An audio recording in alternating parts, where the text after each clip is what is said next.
السلام عليكم ورحمة الله وبركاته. إن الحمد لله نحمده ونستعينه ونستغفر ونعوذ بالله من شرور أنفسنا وسيئات أعمالنا. من يهده الله فلا مضل له ومن يضلله فلا هادي له، وأشهد أن لا إله إلا الله وحده لا شريك له، وأشهد أن محمدا عبده ورسوله. أما بعد، فأعوذ بالله من الشيطان الرجيم. بسم الله الرحمن الرحيم.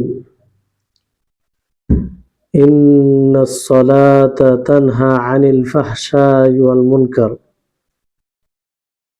رب اشرح لي صدري ويسر لي أمري واحلل عقدة من لساني يفقهوا قولي. رب زدني علما، رب زدني علما. اللهم إني أسألك علما نافعا ورزقا طيبا وعملا متقبلا. সম্মানিত, আজকের এই নামাজে সলাতে পঠিত দোয়ার ব্যাখ্যা বিশ্লেষণের এই একদিনের ক্লাসে উপস্থিত সুপ্রিয় দিন দরদি ভাই সকল ও সম্মানিতা বোন, সর্বপ্রথম আমরা সেই মহান সত্তার কৃতজ্ঞতা প্রকাশ করি যিনি আমাদের সকলকে সিয়ামরত অবস্থায় আজকের এই অতীব গুরুত্বপূর্ণ ক্লাসে উপস্থিত হওয়ার, অংশগ্রহণ করার তৌফিক দিয়েছেন, যেটা আল্লাহ তাবারক ওয়া তাআলার বিশেষ দয়া, তার তৌফিক। আজকের ক্লাসের আমাদের বিষয়বস্তু হচ্ছে নামাজে পঠিত দোয়ার সংক্ষিপ্ত ব্যাখ্যা বিশ্লেষণ। এই ক্লাসের প্রয়োজন আমি অনুভব করেছি, তার কারণ যে আমাদের সমাজে যারা এই মুসাল্লি রয়েছে তারা নামাজে যে দোয়াগুলো পাঠ করে অথচ অনবরতভাবে প্রত্যেক সলাতে, প্রত্যেক রাকাতে সেই দোয়াগুলি পাঠ করে, কিন্তু তার অর্থ, তার ভাব অর্থ অনুধাবন করে না। ফলে সে বুঝতেই পারে না যে আল্লাহ তাআলাকে সে তার 2 রাকাতের মাধ্যমে, সে তার 4 রাকাতের মাধ্যমে, কিংবা সে সলাতে যে দোয়াগুলো পড়ল তার মাধ্যমে আল্লাহ তাআলাকে কি বলল। আর যেহেতু দোয়ার অর্থ, ভাব অর্থ মোটেই বুঝে না, ফলে তার মনোযোগ থাকে না, নামাজে মনোযোগী হয় না। নামাজে যে একটি রূহ, আত্মা, জান বলা হয়, খুশু খুজু, মনোযোগী হয়ে নামাজ পড়া, সেটা ঘাটতি থাকে। আর তার মুখ্য কারণ হচ্ছে যে নামাজে যে সব দোয়াগুলো পাঠ করা হয় সেই দোয়াগুলোর অর্থ অনুধাবন করা হয় না। এই জন্যই এই ক্লাসটি প্রয়োজন রয়েছে, যার ফলে এটার ব্যবস্থা করা। এজন্য আল উসুল একাডেমির কর্তৃপক্ষকে,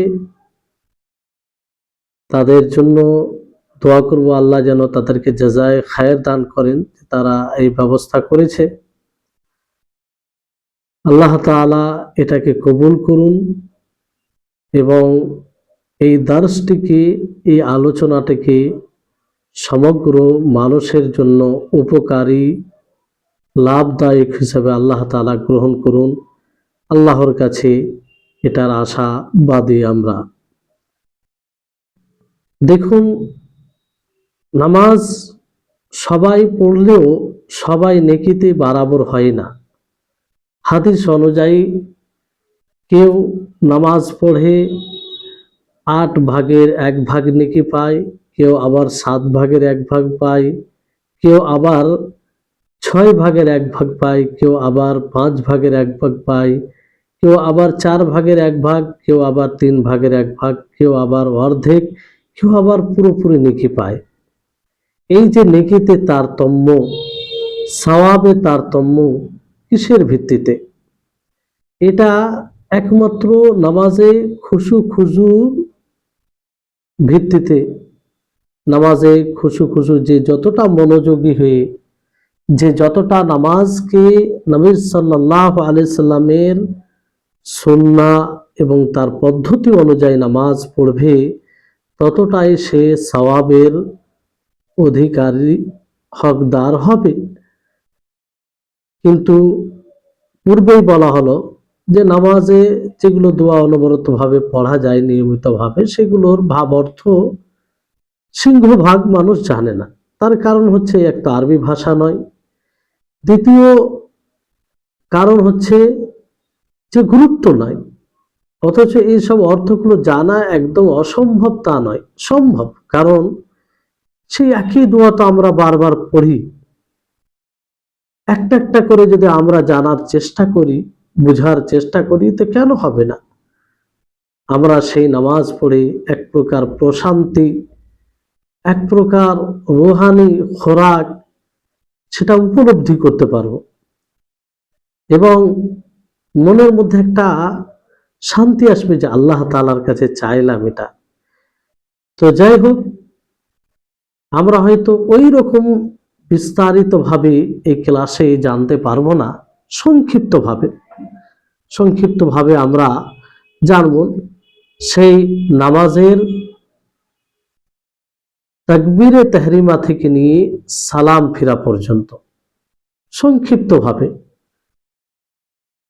যাতে আমরা বুঝতে পারি যে এই নামাজ যে পড়ি, সেই নামাজে যেগুলো দোয়া পাঠ করি, সেই দোয়া দ্বারা আল্লাহ তাআলা আমরাকে কি বলি, কি চাই আল্লাহ তাআলার কাছে। আর নামাজে আমরা খুশু খুজু, বিনম্রতা, ভীতি, আল্লাহ ভীতি নিয়ে আসতে পারি। তো আসুন আমরা শুরু করি। ভূমিকা লম্বা করা যাবে না। সর্বপ্রথম আমরা নামাজ শুরু করি তাকবীরে তাহরিমা দিয়ে। প্রত্যেক নামাজের শুরু হচ্ছে তাকবীরে তাহরিমা। তাকবীরে তাহরিমা দিতে গিয়ে আমরা কি বলি? আল্লাহু আকবার, আল্লাহু আকবার। এই বাক্যটি যে আমরা বলি, কখনো কি আমরা অনুধাবন করেছি, অর্থটা উপলব্ধি করেছি, বোঝার ব্রেনে উপস্থিত রেখে এটাকে আমরা বলি? আল্লাহু আকবার মানে হচ্ছে আল্লাহ সবচেয়ে বড়, আল্লাহ সার্বিকভাবে বড়। আমরা শুরুতেই, নামাজের শুরুতেই বলি আল্লাহ সবচেয়ে বড়, তার চেয়ে বড় কেউ নেই। আর এটার সঠিকভাবে উচ্চারণ আমাদেরকে করতে হবে, সেটা হচ্ছে আল্লাহু আকবার, আল্লাহু আকবার, যে আল্লাহ সবচেয়ে বড়। অনেক মুসাল্লি ভাই এইভাবে উচ্চারণ করে থাকে যে আল্লাহু আকবার, যেটা ভুল। আল্লাহু আকবার মানে এর অর্থ হয়ে যাবে যে আল্লাহ কি সবচেয়ে বড়, আল্লাহ কি সবচেয়ে বড়, তাহলে এটা প্রশ্ন চিহ্ন হয়ে গেল। আর আল্লাহ তাআলা বড়, এটা আমরা তো প্রশ্ন করতে পারি না। আল্লাহ তাআলা তিনি বড়, সন্দেহের কোনো অবকাশ নেই। আর সেটাই আমরা তাকবীরে তাহরিমা বলতে গিয়ে কি বলি? আল্লাহু আকবার। তাহলে যখনই আমরা নামাজ শুরু করব, নামাজে যতবার আল্লাহু আকবার বলবো আমরা, সেই অর্থটা অনুধাবন করব, অর্থ উপস্থিত রাখবো ব্রেনে আমরা, যে আল্লাহু আকবার, আল্লাহ সবচেয়ে বড়, সব দিক দিয়ে বড় আল্লাহ তাআলা। জি, তারপরে আমরা যখন তাকবীরে তাহরিমা আল্লাহু আকবার বলি, তখন কিছুক্ষণ চুপ থাকা হয়। চুপ বলতে আস্তে আস্তে বলা হয়। যে ব্যাপারে হাদিস আছে, সে হাদিসগুলোর দিকে যাচ্ছি না, কারণ অনেক লম্বা সময়ের প্রয়োজন পড়বে। তারপরে যেটা বলি, দোয়ায়ে ইস্তিফতা, যাকে আমরা নিয়ত বানা বলি, যদিও নামটি এইভাবে রাখা সঠিক নয়। নিয়ত বানা, নিয়ত সংকল্প করাকে বলা হয়, ইচ্ছা করাকে বলা হয়। তো এখানে নিয়ত বানা না বলে আমরা দোয়ায়ে ইস্তিফতা বলতে পারি, কিংবা আরেকটি দোয়া আছে দোয়ায়ে সানা বলতে পারি। দেখুন, দোয়ায়ে ইস্তিফতা এই জায়গায় একাধিক দোয়া প্রমাণিত রয়েছে, একটি দোয়া নয়, দুটি দোয়া নয়, একাধিক দোয়া। তো সবগুলো দোয়ার আমি ব্যাখ্যা আজকে বলবো না, কারণ এই দোয়ায়ে ইস্তিফতা এর ব্যাখ্যা করতে করতে পুরো সময় চলে যাবে। ফলে আমাদের সমাজে যে দোয়াটি বেশি বেশি করে পাঠ করে, আল্লাহুম্মা বাঈদ বাইনি, এটা, এবং সুবহানাকা আল্লাহুম্মা ওয়া বিহামদিকা, এই দোয়াটা, এই দুটো দোয়ার সংক্ষিপ্ত ব্যাখ্যা আমরা জানি। মনোযোগ দিয়ে শুনবেন। আর আমরা প্রত্যেকেই নিজের সাথে প্রতিজ্ঞাবদ্ধ হব যে আমরা যখনই নামাজ পড়ব এই অর্থগুলো আমরা উপস্থিত রাখব, অর্থগুলো অনুধাবন করব। তাহলে সেই নামাজের স্বাদ, সেই নামাজ পড়তে যে এতই ভালো লাগবে, আপনি আমল করবেন তো বুঝতে পারবেন। তো সেই দোয়াটি কি? আল্লাহুম্মা বাঈদ বাইনি ওয়া বাইনা খাতায়ায়া। এই দোয়াটির অনেক উচ্চারণ ভুল করে অনেকেই। আল্লাহুম্মা বাঈদ বাইনি ওয়া বাইনা খাতায়ায়া কামা বাআদতা বাইনাল মাশরিকি ওয়াল মাগরিবি। আল্লাহুম্মা নাক্কিনি মিন খাতায়ায়া কামা ইউনাক্কা আস-সাওবুল আবয়াদু মিনাদ দানাস। আল্লাহুম্মা আগসিলনি মিন খাতায়ায়া বিল মাই ওয়াস সালজি ওয়াল বারদি। এই হচ্ছে দোয়া। এটা আমরা সকলেই পাঠ করি, কিন্তু কজন আমরা এর অর্থকে বুঝে আমরা পাঠ করি বলুন? এত সুন্দর কথা রয়েছে, এত চমৎকার দোয়া রয়েছে এতে, যে মনে হয় আমরা যদি অর্থকে বুঝে পড়তাম তা আল্লাহ তাআলা ক্ষমা করবে না? অবশ্যই আল্লাহ তাআলা আমাদের এই কথাগুলোকে শুনবে। আর নামাজ মানেই হচ্ছে আল্লাহ তাআলার সাথে কথোপকথন। জি, তো এটার অর্থ কি একবার দেখুন, যে আল্লাহুম্মা বাঈদ বাইনি ওয়া বাইনা খাতায়ায়া কামা বাআদতা। হে আল্লাহ, তুমি আমার ও আমার গুনহার মাঝে দূরত্ব করে দাও, দূর করে দাও, যেমন ভাবে পশ্চিম ও পূর্বের মাঝে দূরত্ব রয়েছে। কি বলি? আল্লাহুম্মা বাঈদ বাইনি ওয়া বাইনা খাতায়ায়া কামা বাআদতা বাইনাল মাশরিকি ওয়াল মাগরিবি। হে আল্লাহ, তুমি আমাকে আমার মাঝে ও আমার গুনহার মাঝে, আমার পাপের মাঝে এতটা ডিস্টেন্স করে দাও, এতটা দূর করে দাও, যেমন ভাবে পূর্ব ও পশ্চিমের মাঝে দূরত্ব রয়েছে। অর্থাৎ আল্লাহ তাআলা, তুমি আমাকে আমার গুনাহ থেকে, পাপ থেকে, মানে যে কাজ করলে পাপ হবে, গুনাহ হবে, তা থেকে এতটা দূর করে দাও যাতে আমি পাপ না করি, গুনাহ না করি। খাতায়া, খাতিয়ার বহু বচন, গুনাহ, পাপ, অন্যায়। তারপরে কি বলি? কি সুন্দর দোয়া, কি চমৎকার দোয়া দেখুন তো। তারপরে বলি আল্লাহুম্মা নাক্কিনি মিন খাতায়ায়া কামা ইউনাক্কা আস-সাওবুল আবয়াদু মিনাদ দানাস। যে হে আল্লাহ, তুমি আমাকে পরিষ্কার পরিচ্ছন্ন করে দাও আমার গুনাহ থেকে, আমার পাপ থেকে। মিন খাতায়ায়া, আমার গুনাহ থেকে, আমার পাপ থেকে। কেমন ভাবে? কামা ইউনাক্কা আস-সাওবুল আবয়াদু মিনাদ দানাস, যেমন ভাবে সাদা ধবধবে কাপড়কে ময়লা থেকে পরিষ্কার পরিচ্ছন্ন করা হয়। আল্লাহু আকবার।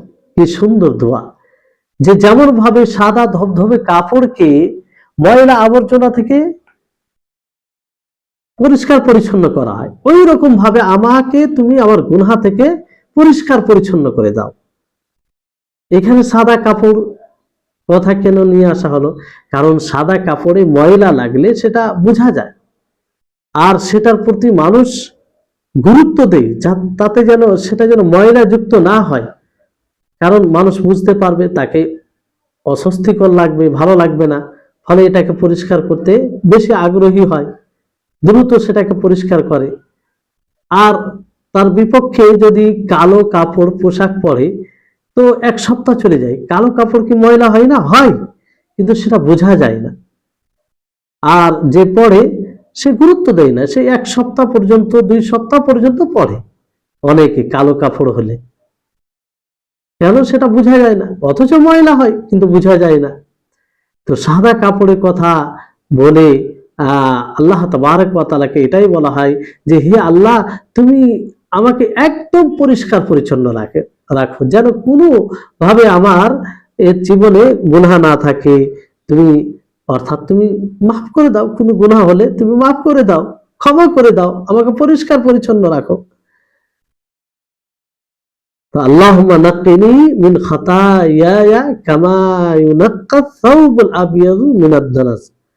তারপরে কি বলি?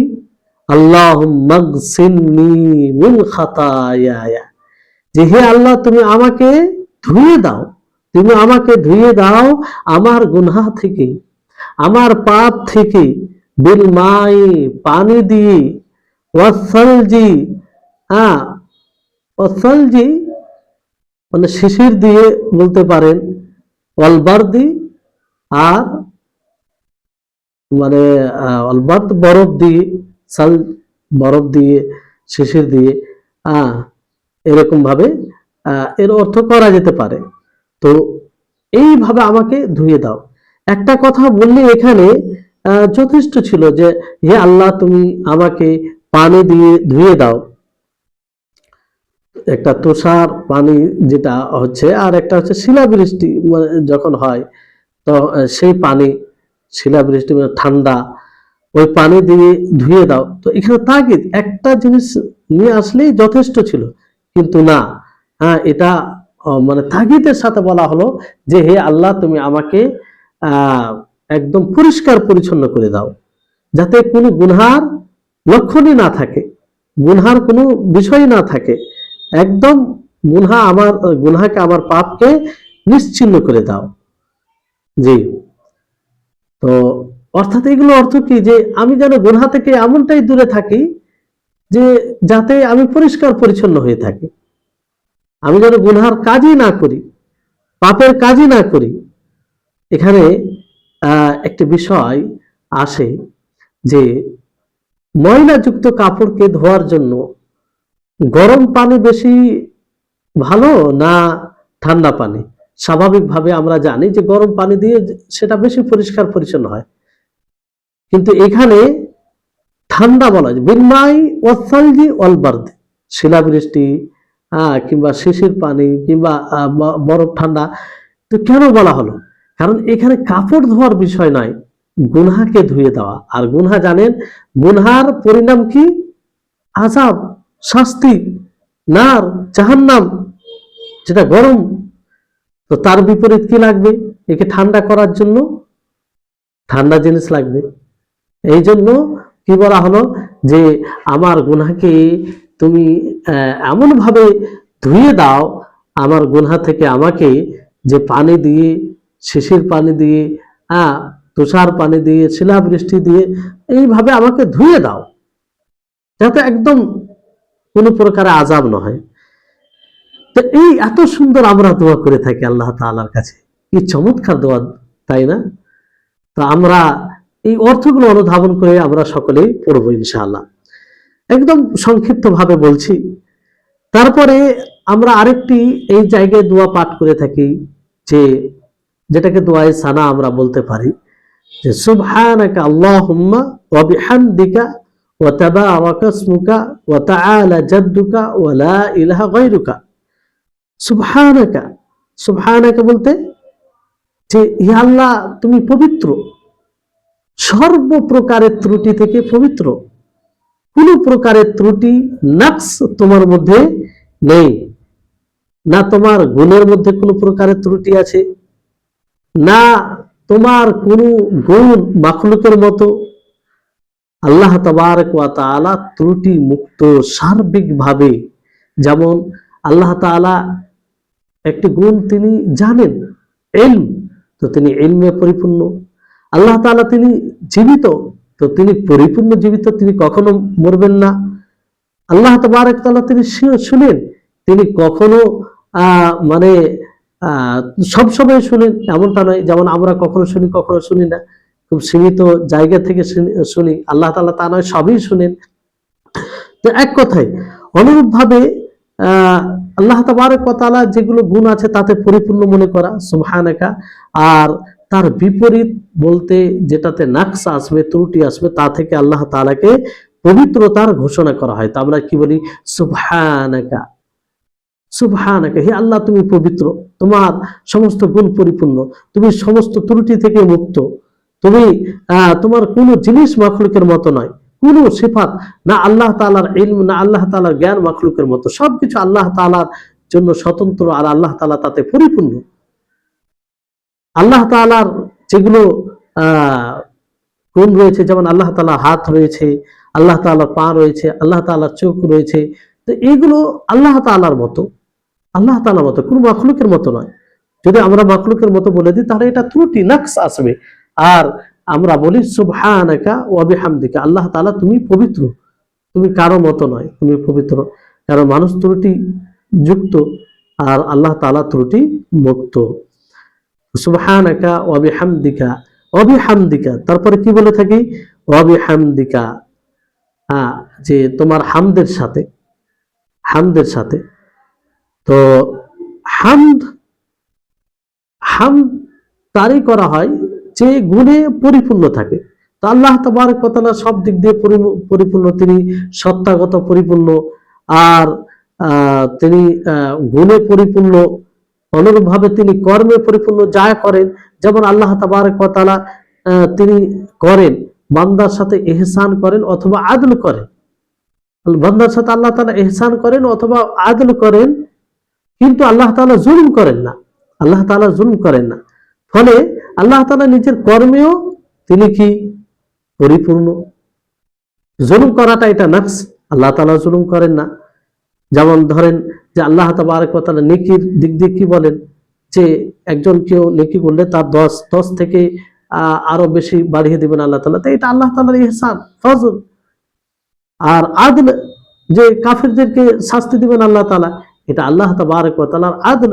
কারণ দুনিয়াতে সেই কর্ম করেছে, সেই কর্মের ফল পাবে সে। জি। তো ওয়াতাবারাকা ইসমুকা, তারপরে কি বলি? ওয়াতাবারাকা ইসমুকা, যে তোমার নাম বরকতময়। আল্লাহ তাবারক ওয়া তাআলার নাম সত্যিই বরকতময়। মানে আল্লাহ তাবারক ওয়া তাআলার নাম বরকতময়। যেমন এর উদাহরণ আমরা নিতে পারি, যে কোনো যখন আমরা পশুকে জবাই করব, তখন যদি আমরা আল্লাহ তাআলার নাম না নিই, তাহলে অনেকের নিকটে সেটা জবিয়া হারাম হয়ে যায়। তাহলে নাম নেওয়ার বরকত দেখেন, নাম নিতে গেলে হালাল আর না নিতে গেলে হারাম। অনেক সময় উজুর আগে বিসমিল্লাহ বলতে হয়, আল্লাহর নাম নিয়ে উজু করতে হয়। এবার যদি কেউ বিসমিল্লাহ না বলে, তো অনেকের নিকটে উজুই হবে না। কিন্তু অনেকের নিকটে মুস্তাহাব, না বললে তো একটা মুস্তাহাব আমল ছুটে গেল। অনুরূপ ভাবে আপনি খাবার খেতে যাবেন, তো খাবার খেতে গিয়ে যদি বিসমিল্লাহ না বলেন, তাহলে শয়তান আপনার সাথে খায়। আর যদি বিসমিল্লাহ বলেন, তো শয়তান আপনার কাছ থেকে দূরে সরে যায়।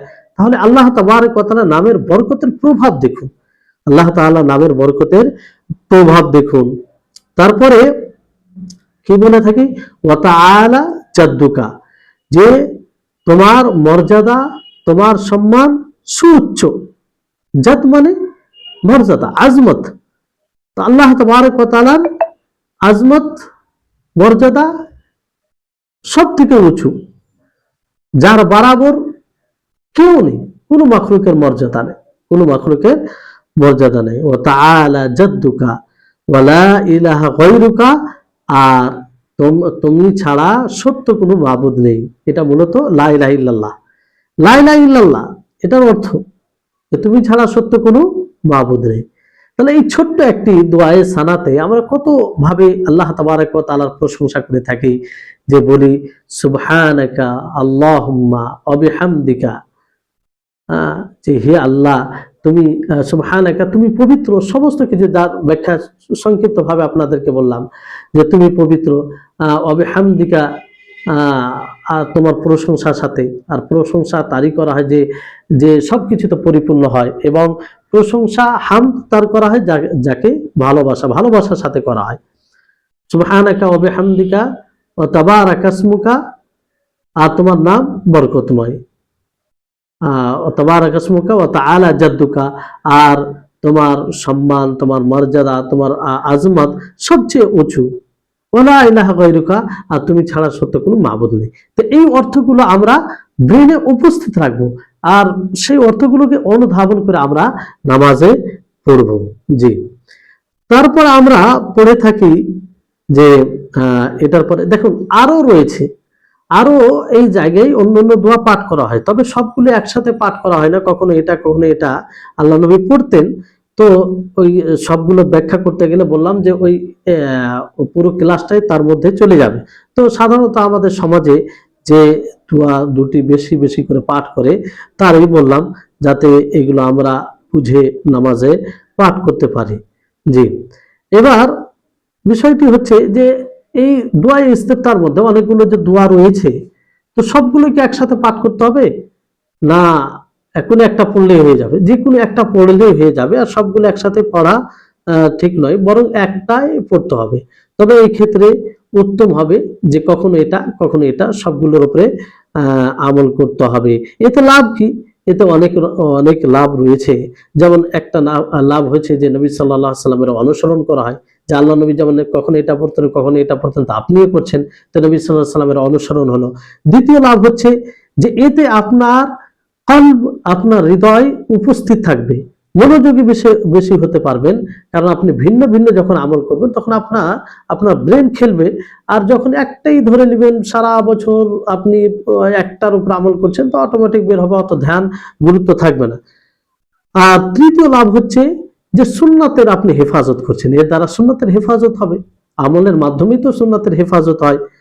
চতুর্থ লাভ হচ্ছে যে যে ব্যক্তি আমল করবে তার উপরে সহজ রয়েছে অনেকটাই, কারণ মানে কিছু কিছু দোয়া আছে সহজ আছে, আর পড়তেও তাকে ভালো লাগবে।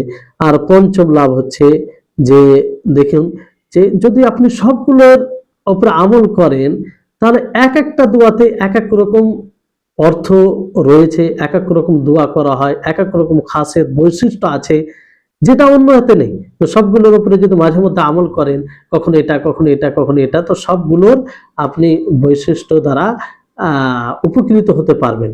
জি, এবার আসুন যে তারপর আমরা কি বলি, আউযু বিল্লাহি মিনাশ শাইতানির রাজিম, বিসমিল্লাহির রহমানির রহিম। দেখুন, এটা আসলে নামাজে পড়তে হবে তা নয়, কেরাত যখনই আপনি করবেন, কোরআন তেলাওয়াত করবেন, তখনই আপনাকে শয়তান থেকে আল্লাহর আশ্রয় চাইতে হবে। এটা কোরআনের আদেশ, কোরআনে রয়েছে। আল্লাহ তাবারক ওয়া তাআলা বলেন যে ফাইদা ক্বারাতাল কুরআনা ফাস্তাঈদ বিল্লাহ, যখন তুমি কোরআন পাঠ করবে তখন আল্লাহ তাআলার আশ্রয় চাইবে। তো আল্লাহ তাআলার আশ্রয় চাইবে কি থেকে? সেই বিতাড়িত শয়তান থেকে, মিনাশ শাইতানির রাজিম। ফলে যেহেতু আগে সূরাতুল ফাতিহা পাঠ করতে হবে, সূরাতুল ফাতিহা কোরআন, ফলে আমাদেরকে আউযু বিল্লাহি মিনাশ শাইতানির রাজিম পড়তে হবে।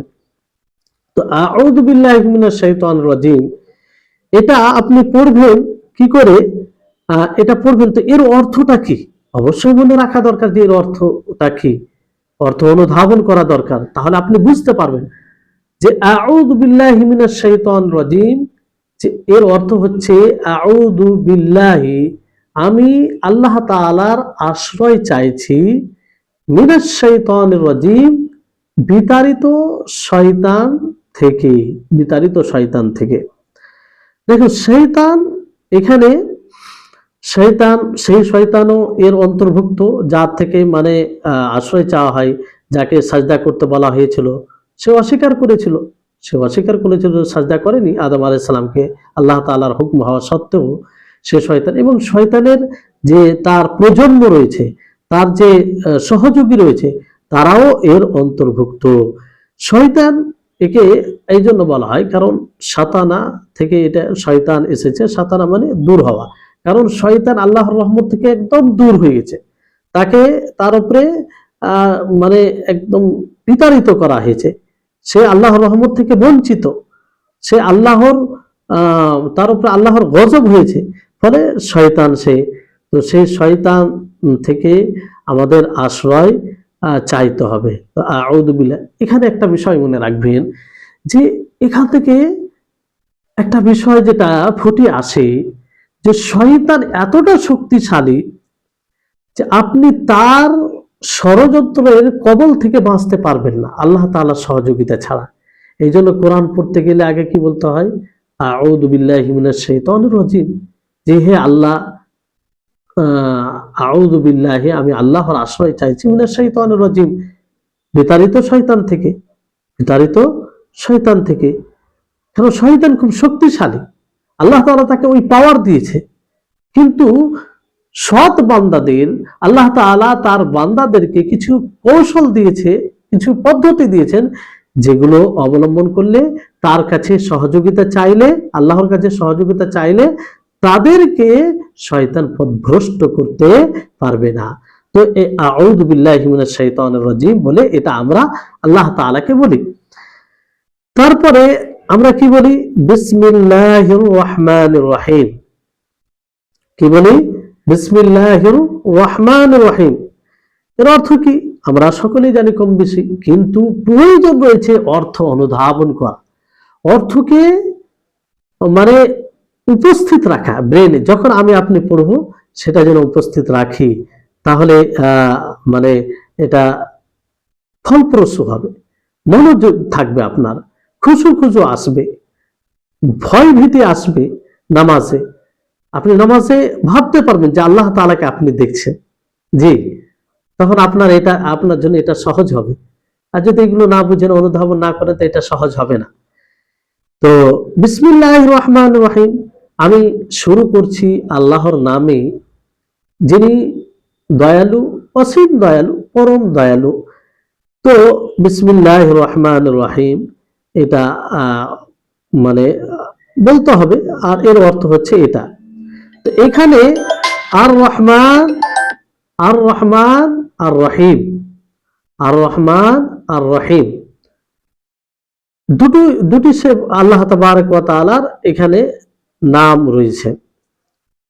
আর রহমান আর রহিম, যে আল্লাহ তাআলা দয়ালু, রহমান দুনিয়ার সমস্ত রহমত যেটা রয়েছে সেটাকে অন্তর্ভুক্ত করে, আর রহিম আল্লাহ তাবারক ওয়া তাআলা শুধু মুমিনদের উপরে যে রহম করবেন, দয়া করবেন আখিরাতে, সেই সেটাকে বোঝানো হয়েছে, এইভাবে পার্থক্য করা হয়েছে।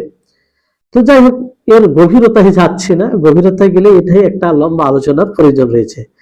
তো বিসমিল্লাহির রহমানির রহিম যখন আমরা বলি, তখন এটা থেকে বলি যে আমি আল্লাহর নামে শুরু করছি, যিনি দয়ালু, পরম দয়ালু, যার দয়ার কোনো সীমা নেই। দয়ার ব্যাখ্যা কি করব? আপনি নিজের দিকে যদি তাকান তাহলে বুঝতে পারবেন, সেই আল্লাহ যার কোনো দয়ার সীমা নেই। আল্লাহু আকবার। আল্লাহর কাছে অনেক জিনিস আমরা পেয়েছি যেটা আমরা কল্পনা করিনি, ভাবিনি, তারপর আল্লাহ তাআলা দিয়েছে। চাওয়া তো দূরের কথা, আমরা কল্পনাও করিনি, তারপরও আমরা পেয়েছি। জীবন আল্লাহ তাআলা সৃষ্টি করেছেন, তো এই দুনিয়াতে চলার জন্য যা দরকার তার চেয়ে অতিরিক্ত আল্লাহ তাআলা আমাদেরকে দিয়েছেন। আল্লাহু আকবার। তো এই হচ্ছে বিসমিল্লাহির রহমানির রহিম। তারপরে আমরা সূরাতুল ফাতিহা পড়ি, ভালো করে শুনবেন। যে সূরাতুল ফাতিহা নামাজের রুকন, যে সূরাতুল ফাতিহা কি নামাজের রুকন, যে সূরাতুল ফাতিহা ছাড়া নামাজই হবে না। তো আমরা কি বলি?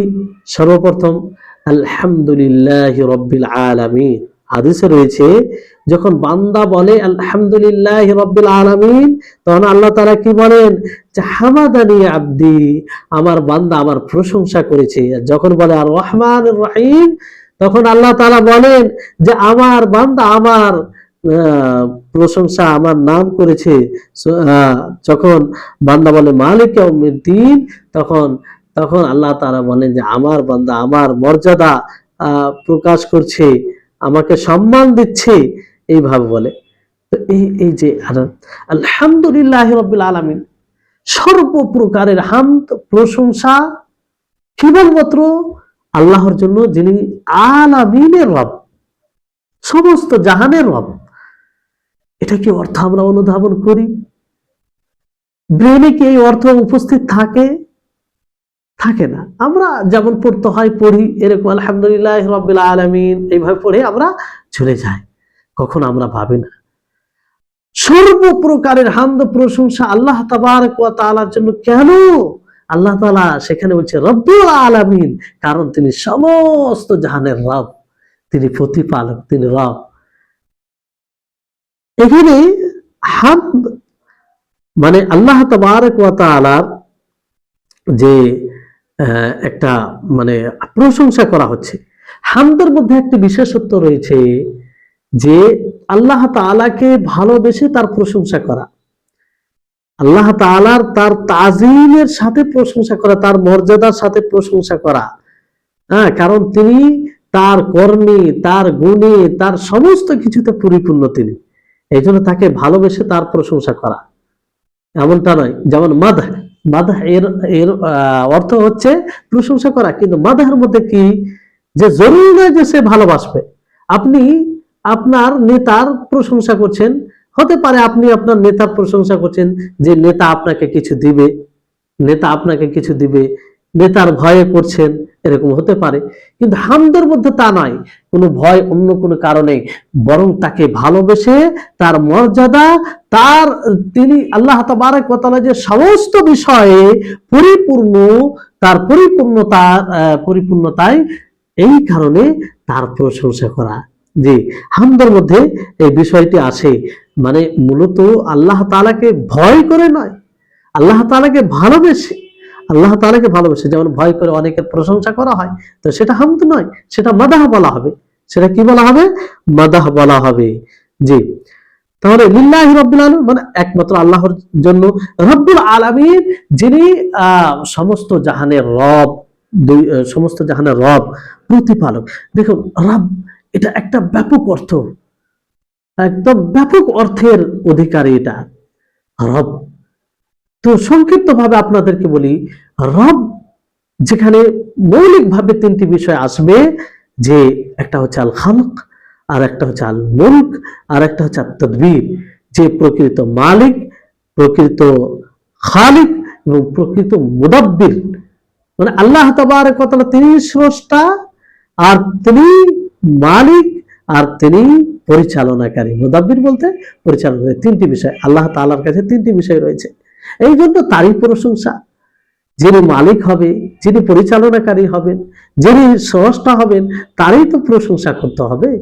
জি, তারপরে এইভাবে তো আলামিন বলতে আল্লাহ তাবারক ওয়া তাআলা ব্যতীত যা কিছু আছে সবকে আলাম বলা হয়। কুল্লু মা সিওয়াল্লাহি ফাহুয়া আলাম, যে আল্লাহ তাআলা ব্যতীত যা কিছু রয়েছে সেটা হচ্ছে আলাম। আর আলামকে কেন আলাম বলা হয়? এই জন্য আলাম বলা হয় কারণ সেটা প্রতীক তার স্রষ্টার উপরে। আমি আপনি আলাম, কারণ আল্লাহ তাআলা ব্যতীত আমরা আলাম, কারণ আমরা প্রতীক, যে আমাদের দ্বারা এটা প্রমাণ হচ্ছে যে আমাদের স্রষ্টা আছে। আমরাই দলিল যে আমাদের স্রষ্টা আছে। জি, কারণ আমরা নিজে থেকে তৈরি হয়ে যায়নি, সৃষ্টি হয়ে যায়নি। তো আলামিন, আলহামদুলিল্লাহ রাব্বিল আলামিন, সর্বপ্রকারের হামদ প্রশংসা আল্লাহর জন্য, যিনি সমস্ত জাহানের রব, প্রতিপালক, খালিক, স্রষ্টা, পরিচালনাকারী। তারপরে কি বলি? আর রহমানুর রহিম, আল্লাহ তাবারক ওয়া তাআলা দুইটি মহান নাম। আর রহমানুর রহিম, যিনি প্রশস্ত রহমত যার রয়েছে। যে রহমান রহিমের মধ্যে পার্থক্য যেটা পূর্বে বললাম, যে রহমান ব্যাপকভাবে যেমন দুনিয়া তো কাফেরের উপরে, মুশরিকের উপরে, সকলের উপরে, মুমিনদের সকলের উপরে রহমত হচ্ছে, এটা রহমান। আর আখিরাতে শুধুমাত্র আল্লাহ তাআলা রহিম প্রয়োগ করবেন, অর্থাৎ মুমিনদের উপরে রহম করবেন। তারপরে কি বলি, মালিক ইয়াউমিদ্দিন, যে আল্লাহ তাবারক ওয়া তাআলা বিচার দিবসের মালিক। আল্লাহু আকবার। আমরা আসলে অর্থ অনুধাবন করি না, তা না হলে আমরা কেন চিন্তিত হব? আজকে আমরা মাজলুম হই, আজকে আমরা নির্যাতিত হই, কত রকম দুঃখ বেদনা নিয়ে আমরা বাস করি, অনেকেই পারিবারিক ভাবে, সামাজিক ভাবে, আন্তর্জাতিক লেভেলে, সব দিক দিয়ে। কিন্তু এই আয়াতকে যদি আমরা বুঝতে পারতাম, এর অর্থ অনুধাবন করতাম, তো চিন্তার কিছু বিষয় নাই।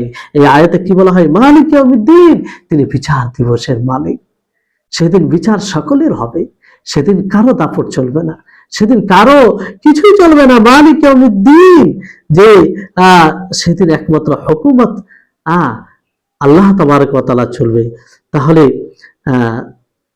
দিন, দিন মানে জাযা, প্রতিদানের দিন, প্রতিদান দেওয়ার মানে ইয়াউম মানে দিন, আর দিন মানে প্রতিদান, জাযা, জাযার দিনের মালিক কে? আল্লাহ তাবারক ওয়া তাআলা। তাহলে এটা কি আমরা এই অর্থকে অনুধাবন করি? আজকে আপনি মাজলুম, চিন্তিত হওয়ার কোনো বিষয় নাই। আপনি অত্যাচারিত, চিন্তিত হওয়ার কোনো বিষয় নাই। আপনি দুর্বল, চিন্তিত হওয়ার কোনো বিষয় নাই। আপনাকে আপনার উপর অত্যাচার করা হচ্ছে, চিন্তিত হওয়ার কোনো বিষয় নাই।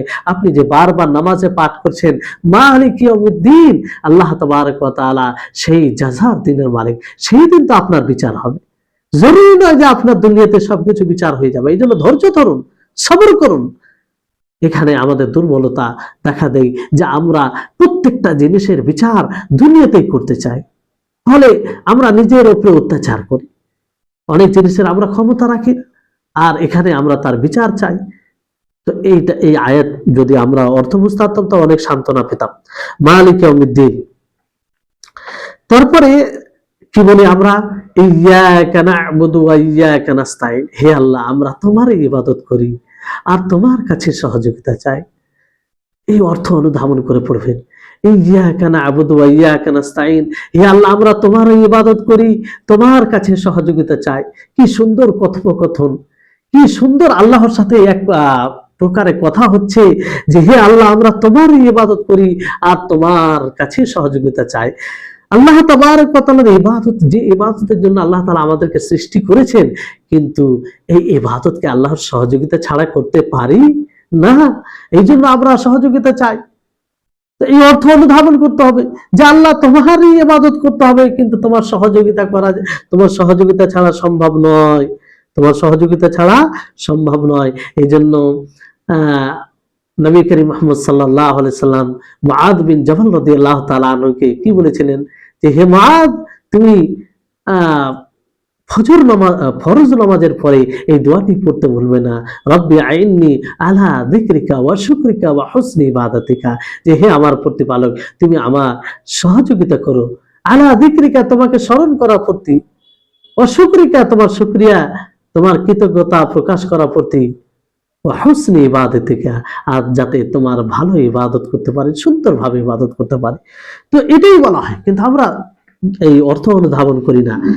তো মালিক ইয়্যাকা না'বুদু ওয়া ইয়্যাকা নাস্তাঈন, তো এটা আল্লাহ তাবারক ওয়া তাআলার সহযোগিতা ছাড়া সম্ভব নয়। দেখুন যে ইবাদত কি, এটা আমাদেরকে জানতে হবে। ইবাদত হচ্ছে যে আল্লাহ তাবারক ওয়া তাআলার আদেশ সমূহকে পালন করা, আল্লাহ তাবারক ওয়া তাআলার নিষেধাজ্ঞা থেকে বিরত থাকা, এটাকে বলা হয় ইবাদত।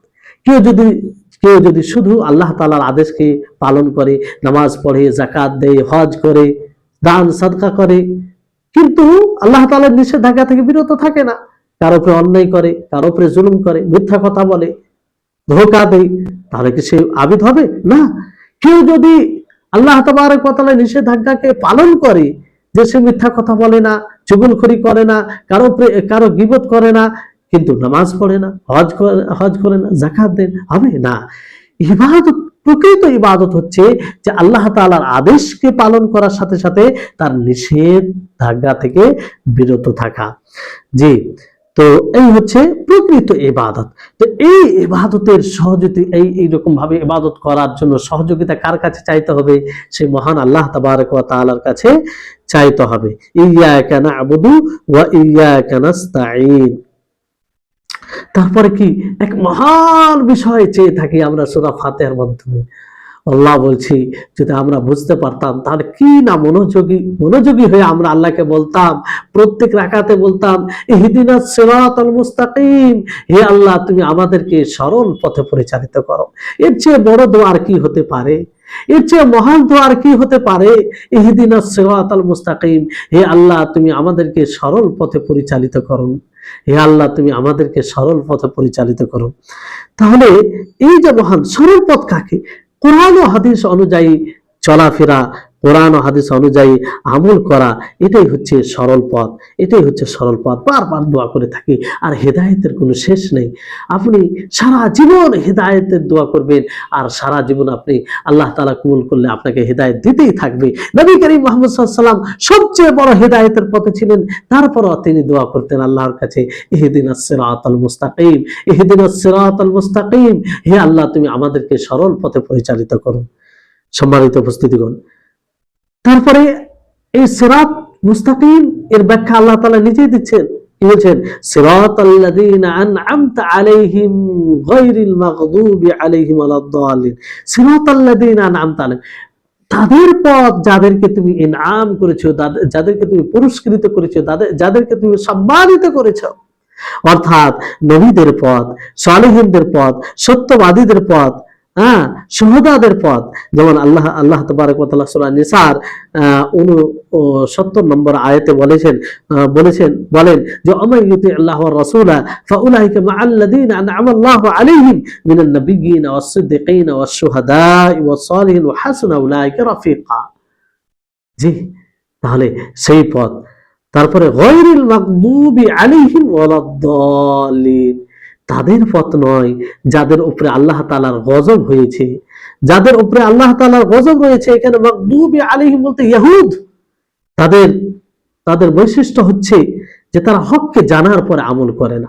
হক জানে তারা, ইহুদ সবথেকে নিকৃষ্ট জাতি, পথভ্রষ্ট জাতি, ইসলামের দুশমন, নবীর দুশমন, আল্লাহ তাবারক ওয়া তাআলা দুশমন। ইহুদ তাদের পথ নয়, কারণ তারা হককে জেনে আমল করে না। তো আমরাও যেন এটা না করি। দোয়া করা হয় যে আল্লাহ তাআলা তাদের মতো যেন আমরা না হয়ে যাই, যে হককে জানার পরে আমল করব না, এরকম যেন না হয়। তারপর ওয়ালাদ-দাল্লিন এর মাধ্যমে কি যে যারা মানে নাসারা, অর্থাৎ নাসারাদের বৈশিষ্ট্য কি ছিল? খ্রিস্টান, তাদের বৈশিষ্ট্য হচ্ছে যে তারা না জেনে আমল করত, না জেনে অজান্তে আমল করত, তারা জ্ঞান অর্জন না করে। তারা ওইরকমটাও যেন আল্লাহ তাআলা আমাদেরকে না করে। কি সুন্দর আমরা আল্লাহ তাআলার কাছে দোয়া করি, তাই না? আর অর্থ অনুধাবন করি না। ফলে দেখবেন একজন মুসাল্লি অনেক বিষয় না জেনে আমল করে, তাকে বলা হয় হক কথা, তারপরও মানে না, অথচ সে নামাজ পড়ে, অথচ আল্লাহর কাছে দোয়া করে যে আমি যেন নাসারাদের মতো না হয়, যে না জেনে আমল করব।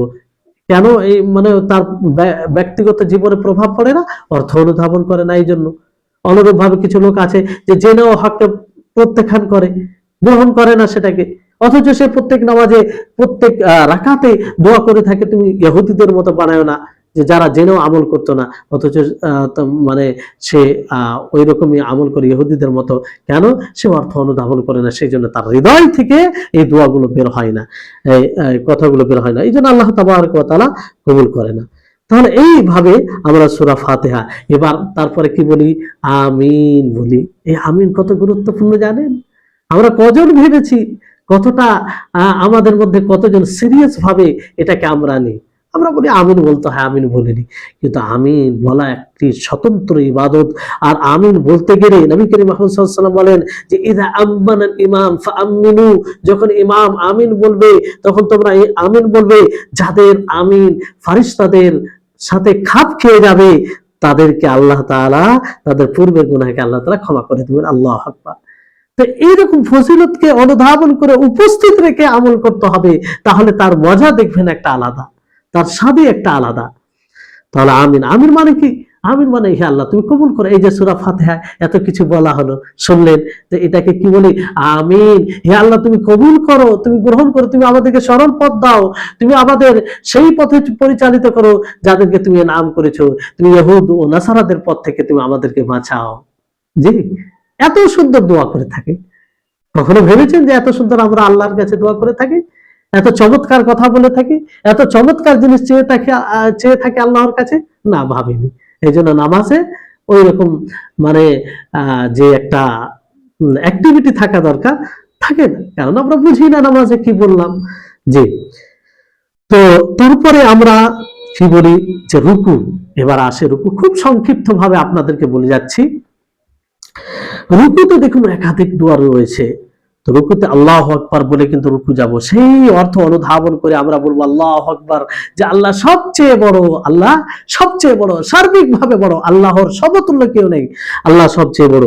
তারপরে রুকুতে সুবহান রাব্বিয়াল আযীম, সুবহান রাব্বিয়াল আযীম, ছোট্ট একটি বাক্য, কিন্তু এই বাক্যের মধ্যে ব্যাপক অর্থ নিহিত রয়েছে, ব্যাপক অর্থ। সুবহান রাব্বিয়াল আযীম, যে এখানে এখানে বলা হয় যে আল্লাহ তাআলা সর্বপ্রকারের ত্রুটি থেকে মুক্ত। আমি ঘোষণা করছি সুবহান, আল্লাহ তাআলা পবিত্র, মানে তার মধ্যে কোনো প্রকারের ত্রুটি নেই, তার পরিপূর্ণতায় কোনো ত্রুটি নেই, এবং তিনি তিনি মাখলুক, তিনি কোনো বিষয়ে মাখলুকের মতো নয়, তিনি এক স্বতন্ত্র সত্তা, হ্যাঁ, যার মতো কেউ নেই।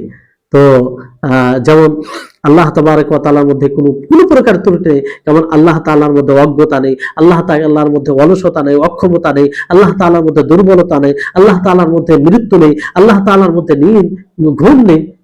এগুলো এগুলো যতগুলো এগুলো দুর্বল বিষয় রয়েছে সবগুলো থেকে আল্লাহ তাআলাকে পবিত্র ঘোষণা করা। তারপরে যেমন তার পরিপূর্ণতায় ঘাটতি হবে এরকম জিনিস নেই। যেমন আল্লাহ তাআলা ক্লান্ত হয় না, ক্লান্ত হয় না। যেমন আমরাও কিছু বানাই, আল্লাহ তাআলা সৃষ্টি করেন, আল্লাহ তাআলা সৃষ্টি করেন, তিনি ক্লান্ত হয় না। কিন্তু আমরা কিছু যদি বানাই, একটা দরজা বানাই, দুটো দরজা বানাই, তিনটি দরজা, ক্লান্ত হয়ে যায়, অনেক সময় আমরা হেরে যাই, কিন্তু আল্লাহ তাআলা ক্লান্ত হয় না। তো পরিপূর্ণতায় যেগুলো ব্যাঘাত ঘটায় সেগুলো থেকে আল্লাহ তাআলা পবিত্র। তারপরে আল্লাহ তাআলা মাখলুকের মতো নয়, সুবহানাহু, তার তিনটি জিনিস বলা হয়, বুঝতে পারছেন যে আল্লাহ তাআলা মাখলুকের মতো নয়। এক, তিনার মধ্যে দুর্বল কোনো বিষয় নাই, যেমন অজ্ঞতা, অক্ষমতা, দুর্বলতা এরকম কিছু বিষয় নাই। দ্বিতীয় হচ্ছে যে পরিপূর্ণতায় ব্যাঘাত ঘটায় এরকম জিনিস নাই, যেমন আল্লাহ তাআলা সৃষ্টি করেন তো কখনো ক্লান্ত হন না, যেমন কোরআনে রয়েছে। যেমন মানুষ কিছু করতে গেলে ক্লান্ত হয়, কিন্তু আল্লাহ তাআলা ক্লান্ত হয় না, মাখলুক ক্লান্ত হয়। তৃতীয় হচ্ছে যে আল্লাহ তাআলা কোনো বিষয় মাখলুকের মতো নয়। সুবহান রাব্বিয়াল আযীম, রাব্বিয়াল আযীম, আমার রব সমস্ত কিছু থেকে, সমস্ত ত্রুটি থেকে, সর্বপ্রকারের ত্রুটি থেকে যেমন ব্যাখ্যা করলো সেই অনুযায়ী তা থেকে তিনি মুক্ত। হ্যাঁ, রাব্বিয়াল আযীম, আমার রব। তারপর তিনি মহান, তিনি মহান, তিনি সবচেয়ে মহান। আল্লাহ আকবার। তিনার এই মহানত্বের ব্যাখ্যা যদি করা যায় পুরো ক্লাস লেগে যাবে, পুরো আরো 2 ঘন্টার ক্লাস করলেও শেষ হবে না। যে আল্লাহ তাবারক ওয়া তাআলা এই আসমান জমিন যেটা বিশাল আকারে দেখছি, সেটা ব্যাপারে আল্লাহ তাআলা বলেছেন যেটা মানে যেমন আমরা হাতে কিছু যদি একটা সরিষার দানা রাখি যেমন মনে হবে ওই রকম। আল্লাহু আকবার। চিন্তা করুন আল্লাহ তাআলা কতটা শক্তিশালী, আল্লাহ তাআলা কতটা মহান, তিনি কতটা বিশাল, যার আমরা কল্পনা করতে পারি না। তারপরে আমরা কি বলে থাকি, তাহলে এই রুকুতে যে আমরা সুবহানা রাব্বিয়াল আযীম বলি, তো এই সুবহানা রাব্বিয়াল আযীমে 3 রকম ভাবে অন্তর থেকে আল্লাহ তাআলার আজমত প্রকাশ করে থাকি, মানে মর্যাদা, সম্মান অন্তর থেকে। কেমন করে? যে আমরা যখন রুকু করি তখন আমরা এটা মনে করব যে আমরা আল্লাহর জন্য রুকু করেছি, আল্লাহর জন্য ঝুঁকেছে, অন্য কারো জন্য নয়। তো এটা হৃদয় থেকে তার তাজিম প্রকাশ করা হলো। জিহবা থেকে কেমন করে হয়? যে আমরা জিহবা দ্বারা বলি সুবহান রাব্বিয়াল আযীম, সুবহান রাব্বিয়াল আযীম, এটা জিহবা থেকে বলে থাকি আমরা। আর শরীরের অঙ্গ প্রত্যঙ্গ, যেমন আমরা নিজের পিঠকে ঝুঁকিয়ে দিই, কার জন্য? সেই রবের আজমতের জন্য, সেই রবের সম্মানের জন্য। তারপরে রুকুতে আরেকটি পড়ি, এগুলো প্রমাণিত আছে যেহেতু সমাজে পড়ে, এই জন্য বলে দিচ্ছি যে সুবহান কুদ্দুসুর রব্বুল মালাইকা ওয়ার রূহ, এটা একটা দোয়া। সুবহুন তাসবিহ থেকে এসেছে যে আল্লাহ তাআলা পবিত্র, সেই ব্যাখ্যা অনুযায়ী পূর্বে যেটা ব্যাখ্যা করা হয়েছে। কুদ্দুসুন মানে আল্লাহ তাআলা পবিত্র, কুদ্দুসুন মানে একদম, এটা তাসবিহ থেকে সুবহান থেকে একটু খাস বিশেষ, মানে একদম আল্লাহ তাআলা পবিত্র। যেমন আয়াতে বলা আছে আল মালিকুল কুদ্দুস, আল মালিকুল কুদ্দুস সালামুল মুমিন, যেমন সূরা হাশরের শেষ আয়াতে বলা হয়েছে শেষ দিকে। তারপরে রব্বুল মালায়েকা আর রূহ, যে তিনি ফেরেশতাগুলোর রব এবং রূহ মানে জিবরিল আলাইহিস সালামের রব বিশেষভাবে বলা হয়েছে। তাহলে আমরা অর্থ অনুধাবন করব যে সুবহান তিনি সবকিছু থেকে পবিত্র, কুদ্দুসুন তিনি পবিত্র, আর তিনি ফেরেশতা এবং জিবরিল বিশেষ করে জিবরিল আলাইহিস সালামের রব, তার মর্যাদার জন্য এইভাবে আলাদাভাবে বলা হয়েছে। তারপর আরেকটি বলে থাকি সুবহানাকা আল্লাহুম্মা ওয়া রব্বানা ওয়া বিহামদিকা আল্লাহুম্মা ইগফিরলি, যে হে আল্লাহ তুমি পবিত্র, তুমি পবিত্র, হে আমাদের প্রতি, সুবহানাকা তুমি পবিত্র, সুবহানাকা এর ব্যাখ্যা করা হয়েছে আল্লাহুম্মা হে আল্লাহ, রব্বানা যে হে আমাদের প্রতিপালক, ওয়া বিহামদিকা তোমার হামদের সাথে, তোমার প্রশংসার সাথে, আল্লাহুম্মা ইগফিরলি হে আল্লাহ তুমি আমাকে ক্ষমা করে দাও, হে আল্লাহ তুমি আমাকে ক্ষমা করে দাও, ক্ষমা করে দাও, এটা ক্ষমা করে দাও অর্থাৎ তুমি আমার গুনাহের উপরে পর্দা দিয়ে দাও, তুমি আমার গুনাহকে ছুপিয়ে দাও, তুমি আমার গুনাহকে ঢেকে দাও। হ্যাঁ, গাফারা ইয়াগফির মানে ঢেকে দেওয়া, ঢেকে দেওয়া, তা দ্বারা মানে ঢেকে দেওয়া যাতে কেউ মানে ওটা না দেখতে পারে, আর ওটার পরিণাম যেন খারাপ না হয়। যেমন যুদ্ধের ময়দানে এই জন্য মিগফার বলা হয়, মিগফার, মাগফিরা যেমন বলা হয়েছে, মাগফিরা মানে ক্ষমা, এটা মিগফার থেকে বলা হয়েছে। মিগফার যোদ্ধা মাথায় যে রাখে যাতে মাথায় কেউ আঘাত না করতে পারে, এই জন্য সেটাকে মিগফার বলা হয়। তো অনুরূপভাবে আল্লাহ তাবারক ওয়া তাআলা এমনভাবে ক্ষমা করবেন যে সেটার কারণে আর জটিল পরিস্থিতির সম্মুখীন হবে না।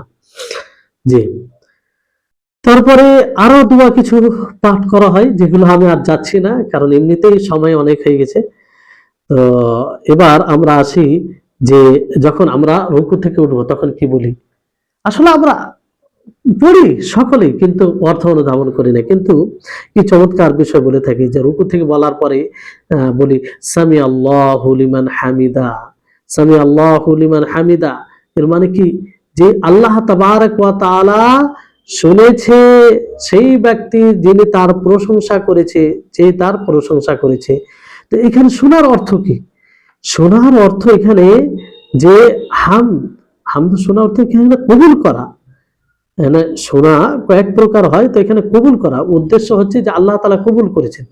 তো আল্লাহ তাআলা তার হামদ কবুল করেছেন, এর অর্থ কি, এর ব্যাখ্যা কি হতে পারে?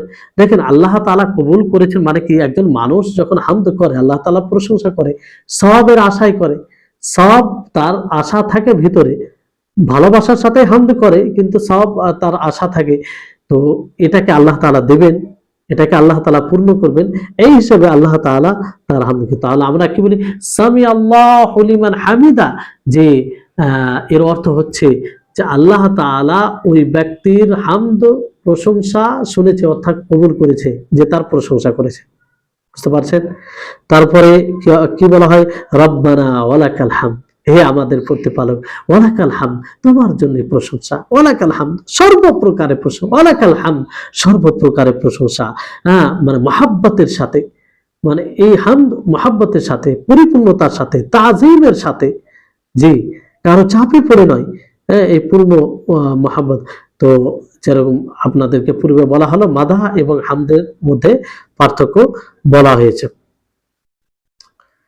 জি, তো তাহলে রব্বানা ওয়ালাকাল হামদ, তারপরে এইভাবে বলা যেতে পারে রব্বানা রব্বানা লাকাল হামদ, রব্বানা ওয়ালাকাল হামদ, আল্লাহুম্মা রব্বানা ওয়ালাকাল হামদ, আল্লাহুম্মা রব্বানা লাকাল হামদ। চার রকম ভাবে যে কোনো একটা এতে পড়তে পারেন, তো কখনো এটা কখনো ওটা, এইভাবে আমল করবেন।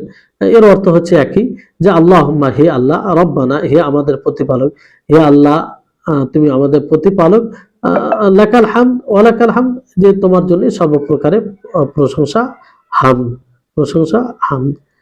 তারপরে আমরা আরেকটি দোয়া পড়ে, সেটার ব্যাখ্যায় যাচ্ছে না, খুব কমই পড়ে এটা। তো লাকাল হামদ হামদান কাসীরান তাইয়িবান মুবারাকান ফি, যেটা বলে লাকাল হামদ হামদান কাসিরান, যে তোমার জন্য হামদ সর্বপ্রকারে, হামদান কাসিরান অধিক অধিক পরিমাণে হামদ, কাসিরান অধিক পরিমাণে, তৈয়বান যেটা পবিত্র, তৈয়বান মুবারাকান ফি যেটা বরকতময়, এবং বরকতময় তাতে বরকতের বিষয় রয়েছে। তো এই হচ্ছে যে রুকুর পরে আমরা এই দোয়াটি পাঠ করি। আরেকটি দোয়া যেটা পাঠ করা হয় সেটার ব্যাখ্যায় আর যাচ্ছি না। যেমন বলা হয় আল্লাহুম্মা লাকাল হামদ মিল আস-সামাওয়াতি ওয়া মিল আল-আরদ, যে হে আল্লাহ তোমার জন্যই সর্বপ্রকার হামদ, আসমান ও জমিন পরিপূর্ণ, আসমান পরিপূর্ণ, ওয়া মিল আল-আরদ জমিন পরিপূর্ণ, ওয়া মিল আমা শি'তা মিন শাই আর ওই জিনিস পরিপূর্ণ যেটা তুমি চাও, যে কোনো জিনিসের ইচ্ছা করো, বাদ আহলা সানাই ওয়াল মাজদ, আহলা সানাই ওয়াল মাজদ মানে কার প্রতি চাও, যারা আল্লাহ প্রশংসাকারী এবং সম্মান প্রদর্শনকারী, আহাক্কু মা ক্বালা আল আব্দু ওয়া কুল্লুনা লাকা আবদ, সেটা মানে আহলা সানাই ওয়াল মাজদ সেটা বেশি হক রাখে যেটা বান্দা বলে, আর আমরা সকলেই তোমরা তোমার বান্দা, ওয়া কুল্লুনা তোমার জন্য, তোমার বান্দা মানে তোমার প্রকৃত দাস, তোমার প্রকৃত ইবাদতকারী। আল্লাহুম্মা লা মানিয়া লিমা আতাইত, হে আল্লাহ তুমি যাকে দাও সেটাতে কেউ বাধা দানকারী নেই, লা মানিয়া কোনো বাধা দানকারী নেই, লিমা আতাইতা যাকে তুমি দাও, ওয়ালা মুতিয়া আর কেউ দানকারী নেই, লিমা মানাতা যাকে তুমি মানা করো, যাকে তুমি বঞ্চিত রাখো তাকে কেউ দেনেওয়ালা নেই, ওয়ালা ইয়ানফাউ যাল জাদ্দি মিনকাল জাদ আর কোনো আজমাতওয়ালা কোনো প্রশংসাওয়ালা উপকার করতে পারবে না তোমার থেকে আল জাদ মানে প্রশংসার দিক দিয়ে। তো এটা হচ্ছে যে এটার মানে অত গভীর ব্যাখ্যার দিকে গেলাম না, শুধু দোয়াটা পাঠ করে দিলাম। তারপরে আমরা যেটা সাজদায় পড়ে থাকি, সাজদায় কি বলি, সুবহানা রাব্বিয়াল আযীম, সুবহানা রাব্বিয়াল আ'লা, সুবহানা রাব্বিয়াল আ'লা। তো সুবহানার ব্যাখ্যা আপনারা জানলেন, বুঝেছেন, সেটা পুনরায় আর আমি বলছি না। রাব্বিয়াল আ'লা, আমার রব সুউচ্চ, সুউচ্চ, আল্লাহ তাআলা সব দিক দিয়ে উচ্চ, মাকানের দিক দিয়ে তিনি উঁচু, সিফাতের দিক দিয়ে উঁচু, সব দিক দিয়ে আল্লাহ তাবারক ওয়া তাআলা উঁচু, তার সমতুল্য কেউ নেই। এখানে সুবহানা রাব্বিয়াল আ'লা কেন বলা হয়? কারণ একজন বান্দা দাসত্ব করতে গিয়ে সবচেয়ে যেটা একদম দাসত্বের শীর্ষে অবস্থানে থাকে সেটা হচ্ছে সাজদারত অবস্থায়, মানে নিজেকে লুটিয়ে দেয়, নিজেকে অবনত করে দেয়। তো এক বান্দা একদম নিচে হয়ে যায়, অবনত হয়ে যায়, তো ওই সময় উপযুক্ত হচ্ছে যে আল্লাহ তাআলার বড়ত্ব বর্ণনা করা, আল্লাহ তাআলার মানে সুউচ্চতাকে স্মরণ করা, কারণ আল্লাহ তাআলা আ'লা, তিনি সব থেকে উঁচু, এই জন্য তার কাছে আমরা মাথা নত হয়েছি, এই জন্য আমরা নিজেকে সবকিছু লুটিয়ে দিয়েছি, তার কাছে আমরা পড়ে গেছি, কারণ তিনি আ'লা, কারণ তিনি আ'লা সুউচ্চ, কারণ তিনি আ'লা, সব দিক দিয়ে তিনি সুউচ্চ, তার সমতুল্য কেউ নেই। সুবহানা রাব্বিয়াল আ'লা সব দিক দিয়ে, মাকানের দিক দিয়ে কিংবা গুণের দিক দিয়ে, সব দিক দিয়ে। তারপরে তো এই অর্থগুলো আমরা অনুধাবন করব, বুঝতে পারলেন? এই অর্থগুলো আমরা পড়তে গিয়ে অনুধাবন করব। আজকের ক্লাসের মূল উদ্দেশ্য হচ্ছে এটাই, মূল উদ্দেশ্য হচ্ছে এটাই, যাতে আমরা অর্থগুলো উপস্থিত রেখে সালাত আদায় করতে পারি। তো সুবহান রাব্বিয়াল আ'লা, সাজদাতে আরো দোয়া পাঠ করা হয়, যেমন সুবহুন কুদ্দুস রব্বুল মালায়েকা ওয়ার রূহ, এটাও পাঠ করা হয়, যেটার ব্যাখ্যা আপনাদেরকে বলা হলো। তারপরে সুবহানাকা আল্লাহুম্মা রাব্বানা ওয়া বিহামদিকা আল্লাহুম্মা ইগফিরলি, এটাও বলা যেতে পারে, যেটার ব্যাখ্যা বলা হয়েছে, মানে সামান্য সংক্ষিপ্তভাবে অর্থ এর। তারপরে আরেকটি দোয়া বলা হয়, আল্লাহুম্মা ইগফিরলি যামবি কুল্লাহু দিক্কাহু ওয়া জিল্লাহু ওয়া আউওয়ালাহু ওয়া আখিরাহু ওয়া আলানিয়াতাহু ওয়া সিরাহু। আল্লাহু আকবার। যদি আপনি এই দোয়াগুলো অর্থ ধারণ করে পড়েন, আল্লাহ বলছি আপনার মনোযোগী হওয়া বাধ্য, আপনি মনোযোগী হবেন, হবেন, সহজ হয়ে যাবে আপনার জন্য। মানে কিভাবে আল্লাহর কাছে দোয়া করা হয়, আল্লাহুম্মা গফির লাহু, হে আল্লাহ তুমি আমাকে, আমার গুনাহকে, আমার সমস্ত গুনাহকে ক্ষমা করে দাও। দিক্কাহু, তার যেগুলো গুনাহ প্রকাশ আসে না সেটাকেও ক্ষমা করে দাও। ওয়া জিল্লাহু, যেটা প্রকাশ আসে সেটাকেও ক্ষমা করে দাও। ওয়া আউয়ালহু, তার শুরুটা, ওই শুরু যেখানে সেটাকেও ক্ষমা করে দাও। শেষ যেখানে হবে সেটাও ক্ষমা করে দাও।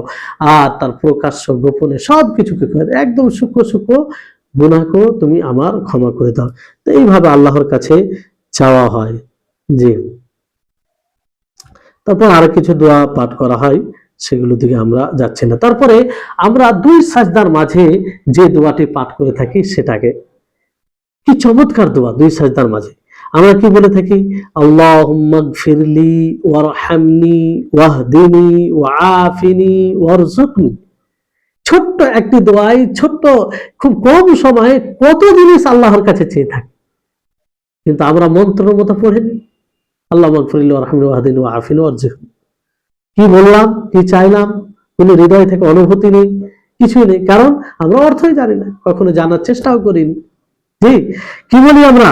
আল্লাহুম্মা গফিরলি, হে আল্লাহ তুমি আমাকে ক্ষমা করে দাও, মানে আমার গুনহার উপরে পর্দা দিয়ে দাও।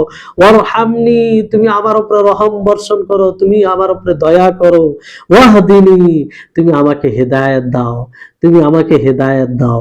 হেদায়েত দুই প্রকার হয়, এক হচ্ছে শরীয়তের জ্ঞান, সেটাও একটা হেদায়েত, সেটা হচ্ছে পথ। আর একটা হচ্ছে তৌফিক, আল্লাহ তাআলার তৌফিক, যেটা আল্লাহ ছাড়া কেউ দিবে না। তো দুই হেদায়েতই আল্লাহর কাছে চাওয়া হয়। ওয়াআফিনি, আর তুমি আমাকে সুস্থ রাখো, তুমি আমাকে সুস্থ রাখো।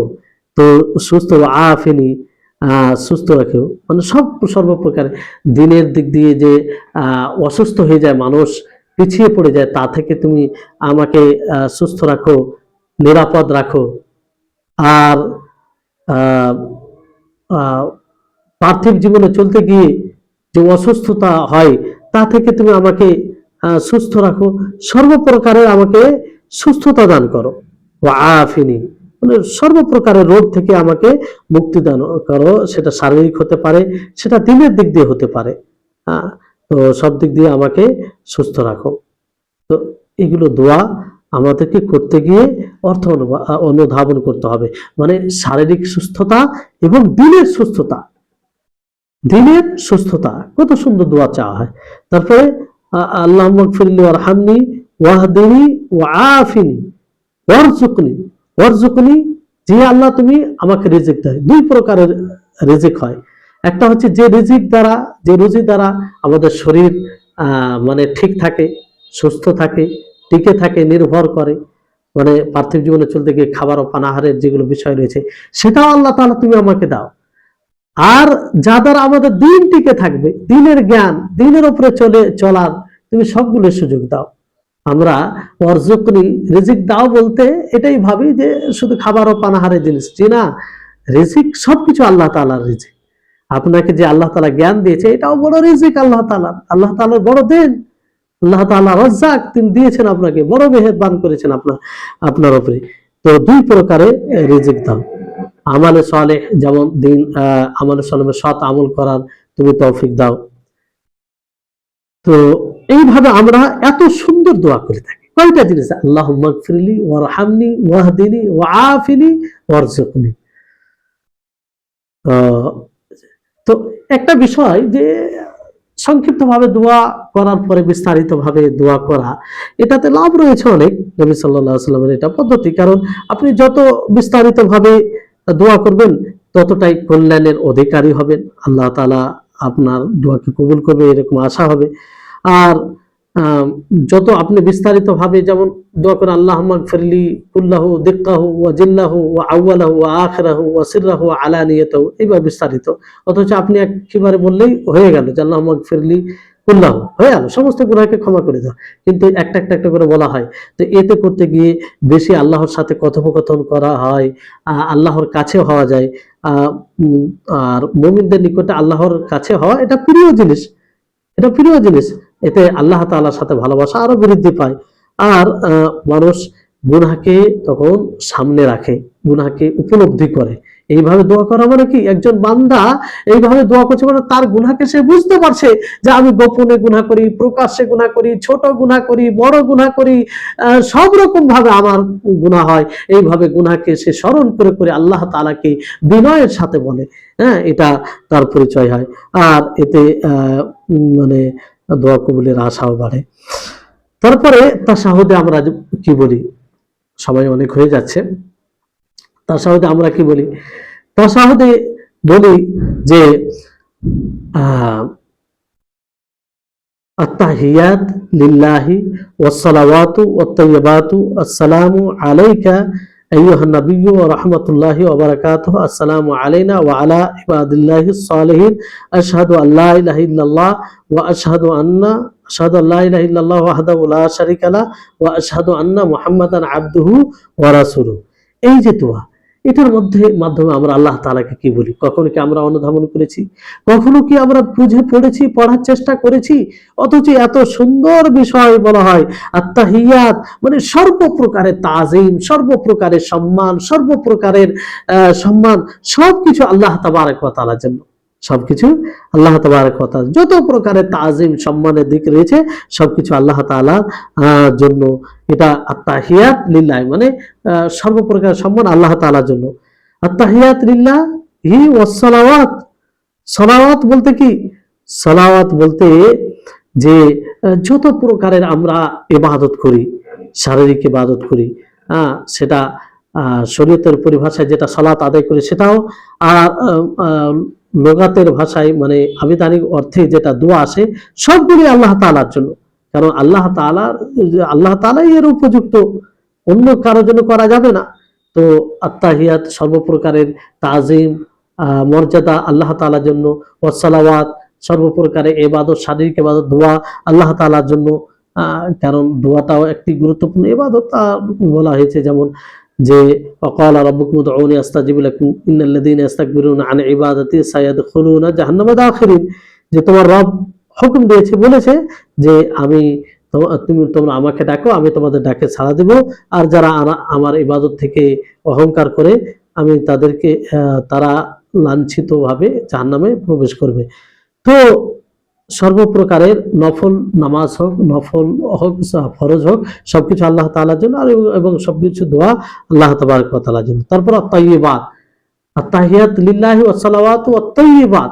তাইয়্যিবাত বলতে যে সবকিছু, একটা হচ্ছে আল্লাহর সাথে সম্পৃক্ত একটা অর্থ, আর দ্বিতীয় অর্থ হচ্ছে আল্লাহ তাআলার বান্দার কর্মের সাথে সম্পৃক্ত। আল্লাহ তাআলার সাথে সম্পৃক্ত বলতে কি, আল্লাহ তাআলার সাথে যতগুলো বিষয় রয়েছে, তার গুণ, তার কর্ম, সবকিছু তাইয়্যিব, পবিত্র। তার মধ্যে কোনো প্রকারের ভেজাল নেই, তার মধ্যে কোনো প্রকারের আপত্তিকর এরকম কোনো বিষয় নেই। তাইয়্যিব তিনি সব দিক দিয়ে, তিনার কর্ম, তিনার গুণ, তিনি যা কিছু করেন, তিনার বিধান, সবকিছু তাইয়্যিব। আর বান্দা যা কর্ম করবে, বান্দা যদি কর্ম করে তো ভালো কর্মটাই আল্লাহর জন্য হবে, খারাপ কর্ম কোনোদিন হবে না। খারাপ কর্ম আল্লাহ তাআলার জন্য হয় না, খারাপ কর্ম আল্লাহ তাআলার জন্য হয় না। এইজন্য হাদিসে কি বলা হয়েছে, আল্লাহ নবী মুহাম্মদ সাল্লাল্লাহু আলাইহি ওয়াসাল্লাম বলেন, ইন্নাল্লাহা তাইয়্যিবুন লা ইয়াকবালু ইল্লা তাইয়্যিবান, যে আল্লাহ তাআলা তিনি পবিত্র, তিনি তাইয়্যিব, আর তিনি তাইয়্যিব ছাড়া কবুল করেন না। এনে তিনি নিজেই তাইয়্যিব, পবিত্র, আর তিনি তাইয়্যিব। যেমন আমরা যদি হারাম খেয়ে হারাম ভাবে ইবাদত করি তো সেটা আল্লাহ তাআলা গ্রহণ করবে না, কারণ আল্লাহ তাআলা তাইয়্যিব। এইজন্য কোরআনে কি বলা হয়েছে, আল খাবিসাতু লিল খাবিসিন, যারা খাবিসা তারা খাবিস মহিলা, তারা খাবিস পুরুষের জন্য, যারা খাবিস পুরুষ তারা খাবিসা মহিলার জন্য, আর যারা তাইয়্যিব ভালো তারা ভালো দের জন্য। এইভাবে বলা হয়েছে। মানে এক কথায় আল্লাহ তাআলা নিজে তাইয়্যিব, তিনি তাইয়্যিবকেই কবুল করবেন, তিনি নিজে পবিত্র, এবং পবিত্র ছাড়া তিনি কিছু কবুল করবে না। তো বেশিরভাগ মানুষ এগুলো বলতে গিয়ে এই অর্থগুলো অনুধাবন করে না, উপস্থিত রাখে না, যে আত্তাহিয়াত লিল্লাহি ওয়াস সালাওয়াত ওয়াত তাইয়্যিবাত দ্বারাতে সে কি বলল, যে তাইয়্যিব বলতে আল্লাহ তাআলা নিজে পবিত্র, তিনি তার সত্তায় তাইয়্যিব, তিনি তার কর্মে তাইয়্যিব, তিনি তার কথায় তাইয়্যিব, আর তিনার জন্য সেটাই উপযুক্ত যেটা তাইয়্যিব হবে। মখলুক যা কর্ম করবে সেটা তৈব হলে আল্লাহ তাআলা জন্য উপযুক্ত হবে এবং আল্লাহ তাআলা সেটা কবুল করবেন। আর এর পরিবর্তে খাবিস আল্লাহ তাআলা সেটা উপযুক্ত নয়। জি, তো মখলুকের মধ্যে তাইয়্যিব খাবিস দুটোই আছে। মখলুকের জন্য তাইয়্যিব খাবিস দুটোই আছে। মখলুক কখনো ভালো কথা বলে, আবার কখনো মন্দ কথা বলে, কিন্তু আল্লাহ তাআলা সব সময় সদা সর্বদা তিনি তাইয়্যিব কথাই বলেন। আল্লাহ তাআলা সবসময় তাইয়্যিব কর্মই করেন, কিন্তু মখলুক কখনো ভালো কর্ম করে, কখনো মন্দ কর্ম করে। জি, তারপরে কি বলে আসসালামু আলাইকা, যে আইয়ুহান নবিয়্যু, হে নবী তোমার উপরে সালাম বর্ষণ হোক। আসসালাম এটা আল্লাহ তাবারক ওয়া তাআলার নাম। আল্লাহ নবী মুহাম্মদ সাল্লাল্লাহু আলাইহি ওয়াসাল্লাম তিনি বলেন যে ইন্নাল্লাহু হুয়াস সালাম, যে নিশ্চয় আল্লাহ তাবারক ওয়া তাআলা তিনি সালাম। সালাম যিনি বিপদ আপদ থেকে বাঁচান, কষ্টকর জিনিস থেকে যিনি বাঁচান তাকে সালাম বলা হয়। তো আল্লাহ তাআলার নাম সালাম। তিনি সর্বপ্রকারের জিনিস থেকে কষ্টকর জিনিস থেকে তিনি হেফাজত রাখেন, তিনি হেফাজতকারী। হ্যাঁ, তিনি হেফাজতকারী। তো এখানে আসসালামু আলাইকা আইয়ুহান নবিয়্যু, তো এটা কি দোয়া? নবী সাল্লাল্লাহু আলাইহি ওয়াসাল্লামের জীবনে দোয়া, আর তার মৃত্যুর পরে তার জন্য কিভাবে দোয়া করা হয়? অথচ নবী সাল্লাল্লাহু আলাইহি ওয়াসাল্লাম নবী সাল্লাল্লাহু আলাইহি ওয়াসাল্লামের জীবনে দোয়া ছিল, কিন্তু তার মৃত্যুর পরে তার জন্য কিভাবে দোয়া হবে? জি হ্যাঁ, এটা মানে শুধু নবী সাল্লাল্লাহু আলাইহি ওয়াসাল্লামের জীবদ্দশায় দোয়া ছিল আর সেই পর্যন্ত সীমিত তা বিষয় নয়, বরং এটা মানে নবী সাল্লাল্লাহু আলাইহি ওয়াসাল্লামের জীবন পর্যন্ত অবস্থায় যে দোয়া এই পর্যন্ত সীমিত নয়, কিয়ামতে যে অবস্থা হবে এজন্য আম্বিয়াদের দোয়া থাকবে যে আল্লাহুম্মা সাল্লিম সাল্লিম সাল্লিম, হে আল্লাহ তুমি বাঁচাও, সহি সালামতে রাখো। তো মূলত নবী সাল্লাল্লাহু আলাইহি ওয়াসাল্লামের জন্য দোয়া করা হয় আমভাবে, তার উপরে দোয়া করা হয়, দোয়া যে আল্লাহ তাআলা তাকে তার উপরে শান্তি বর্ষিত করুক, তার উপরে সালাম বর্ষিত করুক। জি, তার উপরে শান্তি বর্ষিত করুক। আসসালামু আলাইকা আইয়ুহান নবিয়্যু ওয়া রাহমাতুল্লাহি ওয়া বারাকাতুহু। ওয়া রাহমাতুল্লাহি ওয়া রাহমাতুল্লাহি ওয়া বারাকাতুহু। এখানে আসসালামু আলাইকা আইয়ুহান নবিয়্যু, নবী সাল্লাল্লাহু আলাইহি ওয়াসাল্লামের জন্য দোয়া করা হয়, ঠিক আছে। এটা কি এখানে কি এটা বলা যেতে পারে যে নবী সাল্লাল্লাহু আলাইহি ওয়াসাল্লামকে মুখাতাব করা হয়? না, নবী সাল্লাল্লাহু আলাইহি ওয়াসাল্লামকে সম্বোধন করা হয় না। নবী সাল্লাল্লাহু আলাইহি ওয়াসাল্লামকে সম্বোধন করা হয় না, কারণ সম্বোধন করলে নামাজ বাতিল হয়ে যাবে। নামাজে কারোর সাথে কথা বলা জায়েজ নয়, যদি কাউকে সম্বোধন করা হয় তো এটা বাতিল হয়ে যাবে। ফলে নবী সাল্লাল্লাহু আলাইহি ওয়াসাল্লামকে এর দ্বারা সম্বোধন করা হয় না, বরং তার জন্য দোয়া করা হয়। তার জন্য কি করা হয়? দোয়া করা হয়। আসসালামু আলাইকা আইয়ুহান নবিয়্যু ওয়া রাহমাতুল্লাহি ওয়া বারাকাতুহু। ওয়া রাহমাতুল্লাহি, আর আল্লাহ তাআলার রহমত বর্ষণ হোক তার উপরে, হ্যাঁ, ওয়া বারাকাতুহু, আর তার উপরে বরকত নাজিল হোক, তার উপরে কি নাজিল হোক? বরকত নাজিল হোক। তো এইভাবে আমরা বলে থাকি। তো রহমত বরকত নাজিল হোক, এখানে প্রথমে সালাম কেন দিয়ে শুরু করা হলো, রহমতের কথা কেন বলা হলো? এখানে একটি কায়দা বোঝা যায় যে প্রথমে আগে তাখলিয়া, তাখলিয়া ক্বাবলা তাহলিয়া, যে প্রথমে আগে খালি হবে আল্লাহ আনতাস সালাম, যে হে আল্লাহ আসসালামু আলাইকা আইয়ুহান নবিয়্যু, আইয়ুহান নবিয়্যু, আসসালামু আলাইকা, সালাম হোক, শান্তি বর্ষিত হোক আল্লাহ আল্লাহ মানে আপনার উপরে। তো প্রথমে তো বিভিন্ন রকমের বিপদ আপদ থেকে দূরে থাকলেই তার উপরে রহমত হবে, এটা একদম মুক্ত হয়ে যাবে, সহি সালামত হয়ে যাবে, তখন তার উপরে রহমত বর্ষণ হোক। এইভাবে এই জন্য দোয়া করা হয়। বারাকাতুহু, বরকত, মানে বরকত বলতে কোনো অধিক আকারে আল্লাহ তাবারক ওয়া তাআলার উপরে, আল্লাহ তাআলা নবীর উপরে বরকত নাজিল হোক, অধিক আল্লাহ তাবারক ওয়া তাআলা যেন দেন। আর বারাকা বলা হয় বৃদ্ধি, কোনো জিনিসের বৃদ্ধি, কোনো জিনিসের বেড়ে যাওয়া, এটাকে বারাকা বলা হয়। জি, তো জীবনে যেমন বরকত সেটা হতে পারে যে খাবার, পানাহার, পোশাক, পরিবার, আমলে সবকিছুতে বরকত, আল্লাহ নবীর এগুলো সবকিছু বরকত হোক। কিন্তু মৃত্যুর পরে বরকত কি? যে তার যেন মুত্তাবিঈন, অনুসরণকারীদের সংখ্যা বেশি হয়। কারণ যত সংখ্যা বাড়বে তত আমল করবে, আর সে আমলের নেকি নবী করিম মুহাম্মদ সাল্লাল্লাহু আলাইহি ওয়াসাল্লাম তিনিও পাবেন। কারণ তিনি তো পথ প্রদর্শক, তিনি তো পথ দেখিয়েছেন, তার মাধ্যমে মানুষ হেদায়েত পেয়েছে, তার হাদিসের মাধ্যমে, তিনি যে ব্যাখ্যা বিশ্লেষণ করেছেন আল্লাহ তাআলা দেওয়া শরীয়তের, সেটার সেটার জন্য তিনিও নেকি পাবেন। তো এটা একটা বরকতের দিক তার মৃত্যুর পরে। জি, আসসালামু আলাইকা আইয়ুহান নবী ওয়া রাহমাতুল্লাহি ওয়া বারাকাতুহু। আসসালামু আলাইকা আইয়ুহান নবী, হে নবী আপনার উপরে সালাম হোক, আইয়ুহান নবী ওয়া রাহমাতুল্লাহি আল্লাহর রহমত হোক, ওয়া বারাকাতুহু আর তার বরকত। এর ব্যাখ্যা জানলেন, আসসালামু আলাইকা আইয়ুহান নবী ওয়া রাহমাতুল্লাহি ওয়া বারাকাতুহু। আসসালামু আলাইনা, তারপর আমরা কি বলে থাকি, আসসালামু আলাইনা, যে তুমি আমাদের উপরেও সালাম বর্ষিত হোক, কিংবা তুমি আমাদেরও রক্ষাকারী, আসসালামু আলাইনা। তারপরে আলাইনা বলতে আমরা সকল সকল নিজের জন্য, আগে আলাইনা বলতে নিয়ে আসসালামু আলাইনা। তারপরে কি বলে থাকি, ওয়া আলা ইবাদিল্লাহি সালিহিন, যে আল্লাহ তাআলা নেক বান্দাদের উপরে, আল্লাহ তাআলা নেক বান্দাদের উপরে, সৎ বান্দা। তো সৎ বান্দা বলতে যতগুলো বান্দা রয়েছে, সৎ বান্দা বলতে যতগুলো বান্দা রয়েছে, সৎ বান্দা, সৎ বান্দা রয়েছে। এর পূর্বে আম্বিয়া চলে আসবে, সোহদা চলে আসবে, মালাইকা চলে আসবে, সবগুলো এর মধ্যে চলে আসবে। তো এই অর্থগুলো অনুধাবন করতে হবে, যে আপনি সকলের শান্তির কামনা করলেন, সকলের উপরে শান্তি বর্ষিত হোক এই দোয়া করলেন।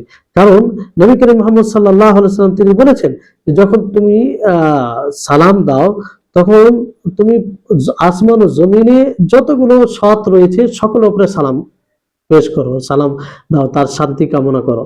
তো এই অর্থ অনুধাবনটা করতে হবে, কিন্তু আমরা করি কি, ওয়া আলা ইবাদিল্লাহি সালিহিন, মানে আল্লাহ তাআলা নেক বান্দাদের উপরে, সৎ বান্দাদের উপরে।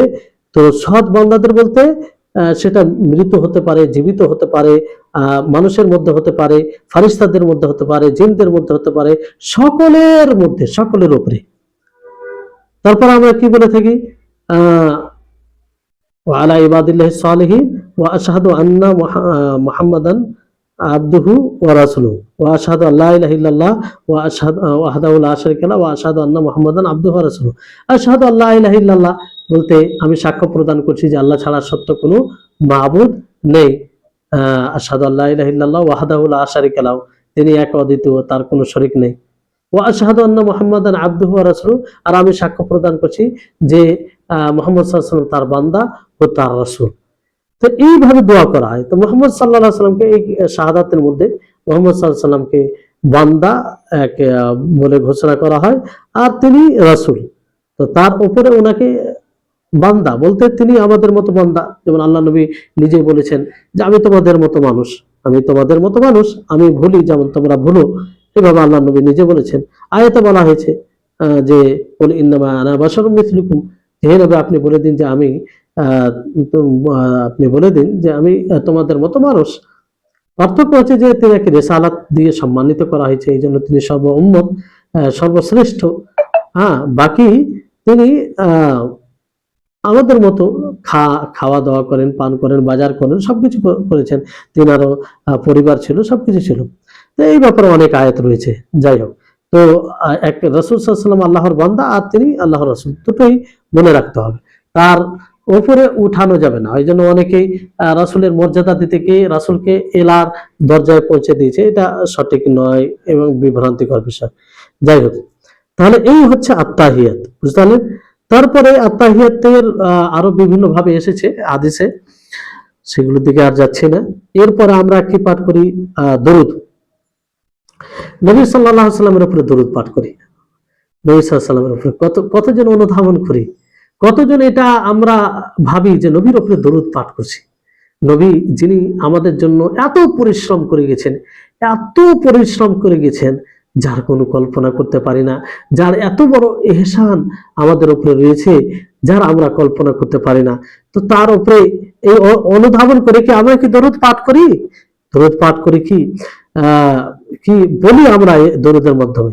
আমরা অনেকে জানি না, মন্ত্রের মতো পাঠ করি, মন্ত্রের মতো পড়ি, কি বললাম এই দরুদ দ্বারা, অথচ আমরা নিয়মিত পাঠ করি। 30 বছর, 40 বছর, 50 বছর ধরে পাঠ করে আসছি, নামাজে পড়ে আসছি, কিন্তু আমরা জানি না। এটার অর্থ হচ্ছে যে আল্লাহুম্মা সাল্লি আলা মুহাম্মদ ওয়া আলা আলি মুহাম্মদ কামা সাল্লাইতা আলা ইব্রাহিম ওয়া আলা আলি ইব্রাহিম ইন্নাকা হামিদুম মাজিদ, আল্লাহুম্মা বারিক আলা মুহাম্মদ ওয়া আলা আলি মুহাম্মদ কামা বারাকতা আলা ইব্রাহিম ওয়া আলা আলি ইব্রাহিম ইন্নাকা হামিদুম মাজিদ। এর মানে কি, সংক্ষিপ্ত ভাবে আপনাদেরকে বলছি যে হে আল্লাহ, তুমি মুহাম্মদ সাল্লাল্লাহু আলাইহি সাল্লামের উপরে রহমত বর্ষণ করো। সাল্লি আলা, এখানে সাল্লি আলা ব্যাখ্যা, কেউ অর্থ এটা করেছেন যে মুহাম্মদ সাল্লাল্লাহু আলাইহি ওয়াসাল্লামের তুমি রহমত বর্ষণ করো, আবার কেউ এটা অর্থ করেছেন যে তুমি মুহাম্মদ সাল্লাল্লাহু আলাইহি ওয়াসাল্লামের মানে আলোচনা করো, তোমার নিকটে যেগুলো ফারিস্তা রয়েছে সুউচ্চ জায়গায় তাদের নিকটে তার সুনাম করো, এইভাবে অর্থ করেছেন। আল্লাহুম্মা সাল্লি আলা মুহাম্মদ ওয়া আলা আলি মুহাম্মদ ওয়া আলা আলি মুহাম্মদ, এবং মুহাম্মদ সাল্লাল্লাহু আলাইহি ওয়াসাল্লামের বংশধরের উপরে, মুহাম্মদ সাল্লাল্লাহু আলাইহি ওয়াসাল্লামের বংশধর আলের উপরে। মুহাম্মদ সাল্লাল্লাহু আলাইহি ওয়াসাল্লামের আলের মধ্যে, বংশধরের মধ্যে যারা মুমিন তারা সকলেই মুহাম্মদ সাল্লাল্লাহু আলাইহি ওয়াসাল্লামের আলের মধ্যে যারা আসে, যারা মুমিন, যারা কাফের তা নয়। যেমন আবু লাহাব, সে কাফের ছিল, আবু তালিব কাফের হয়ে মারা গেছে, যদি মুহাম্মদ সাল্লাল্লাহু আলাইহি ওয়াসাল্লামের অনেক মানে সহযোগিতা করেছে, তারপরেও আমরা মানে সে এর মধ্যে মুহাম্মদ সাল্লাল্লাহু আলাইহি ওয়াসাল্লামের আলের মধ্যে আসবে না, যেহেতু তিনি ঈমান নিয়ে আসেনি। অনেকে আবার ফির বলেছেন যে মুহাম্মদ সাল্লাল্লাহু আলাইহি ওয়াসাল্লামের আল বলতে সকল মুমিন আসবে। যাই হোক, কামা সাল্লাইতা আলা ইব্রাহিম, যেমন ভাবে তুমি রহমত বর্ষণ করেছো ইব্রাহিম আলাইহিস সালামের উপরে, ইব্রাহিম আলাইহিস সালামের ইব্রাহিম আলাইহিস সালামের উপরে আর ইব্রাহিম আলাইহিস সালামের বংশধরের উপরে। যেমন এটা অর্থ করতে পারেন, যেমন ইব্রাহিম আলাইহিস সালামের বর্ণনা, তার নাম যারা উপরে রয়েছে, উঁচু মাকামে রয়েছে ফারিস্তা, তাদের সামনে করেছো, তার বংশধরে করেছো, তেমন ভাবে মুহাম্মদ সাল্লাল্লাহু আলাইহি ওয়াসাল্লাম আর মুহাম্মদ সাল্লাল্লাহু আলাইহি ওয়াসাল্লামের বংশধরের করো। এইভাবে আল্লাহ তাআলার কাছে দোয়া করা হয়। তারপরে কি বলি, আল্লাহুম্মা সাল্লি আলা মুহাম্মদ কামা সাল্লাইতা আলা ইব্রাহিম ওয়া আলা আলি ইব্রাহিম ইন্নাকা হামিদুম মাজিদ, আল্লাহুম্মা বারিক আলা মুহাম্মদ ওয়া আলা আলি মুহাম্মদ। যে হে আল্লাহ তুমি বরকত নাজিল করো মুহাম্মদ সাল্লাল্লাহু আলাইহি ওয়াসাল্লামের উপরে আর তার মুহাম্মদ সাল্লাল্লাহু আলাইহি ওয়াসাল্লামের বংশধরের উপরে, মুহাম্মদ সাল্লাল্লাহু আলাইহি ওয়াসাল্লামের বংশধরের উপরে, যেমন ভাবে তুমি ইব্রাহিম আলাইহিস সালাম ও ইব্রাহিম আলাইহিস সালামের বংশধরের উপরে বরকত নাজিল করেছো। ইন্নাকা হামিদুম মাজিদ, কারণ তুমি প্রশংসিত আর তুমি মর্যাদা সম্পন্ন, প্রশংসিত। আল্লাহ তাআলা হামিদ, যার মর্যাদা করা হয়, আর তিনি প্রশংসিত, যার প্রশংসা করা হয়, যার প্রশংসা করা হয়। তো এইভাবে আমরা দরুদ পড়তে গিয়ে বলে থাকি, নবী সাল্লাল্লাহু আলাইহি ওয়াসাল্লামের জন্য দোয়া করে থাকি, আল্লাহুম্মা সাল্লি আলা মুহাম্মদ, হে আল্লাহ তুমি মুহাম্মদ সাল্লাল্লাহু আলাইহি ওয়াসাল্লামের উপরে রহমত বর্ষণ করো, ওয়া আলা আলি মুহাম্মদ, এবং মুহাম্মদ সাল্লাল্লাহু আলাইহি ওয়াসাল্লাম বংশধরের উপরে, অথবা হে আল্লাহ তুমি মুহাম্মদ সাল্লাল্লাহু আলাইহি ওয়াসাল্লামের সুনাম করো, তার নাম করো, কোথায়, যারা উঁচু মাকামে ফারিস্তা রয়েছে, উঁচু মর্যাদায়, তাদের সামনে, আর তার বংশধরের, যেমন ভাবে তুমি ইব্রাহিম আলাইহিস সালামের করেছো, কামা সাল্লাইতা আলা ইব্রাহিম ওয়া আলা আলি ইব্রাহিম ইন্নাকা হামিদুম মাজিদ, কারণ তুমি প্রশংসিত এবং তুমি মর্যাদা সম্পন্ন। আর আল্লাহুম্মা বারিক আলা মুহাম্মদ ওয়া আলা আলি মুহাম্মদ কামা বারাকতা আলা ইব্রাহিম ওয়া আলা আলি ইব্রাহিম ইন্নাকা হামিদুম মাজিদ, আল্লাহুম্মা বারিক আলা মুহাম্মদ, হে আল্লাহ তুমি মুহাম্মদ সাল্লাল্লাহু আলাইহি ওয়াসাল্লামের উপরে বরকত নাজিল করো, যেমন ভাবে তুমি তার বংশধরের উপরে বরকত নাজিল করো, যেমন ভাবে ইব্রাহিম আলাইহিস সালাম ও তার বংশধরের প্রতি বরকত নাজিল করেছো, কারণ তুমি প্রশংসিত আর মর্যাদা সম্পন্ন। তো এই হচ্ছে দোয়া। কমসে কম আমরা এতটুকু অর্থ অনুধাবন করবো, তাহলে একটা তৃপ্তি পাবো যে নবীর উপরে আমরা এই দোয়া করলাম, নবীর জন্য এতটা করলাম।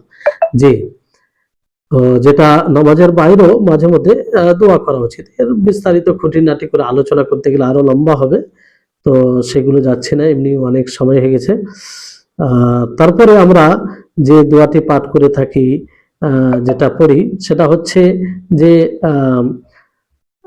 দরুদের অনেক ধরন আছে, সেটা আছে হাদিসে, সেগুলো আর বললাম না।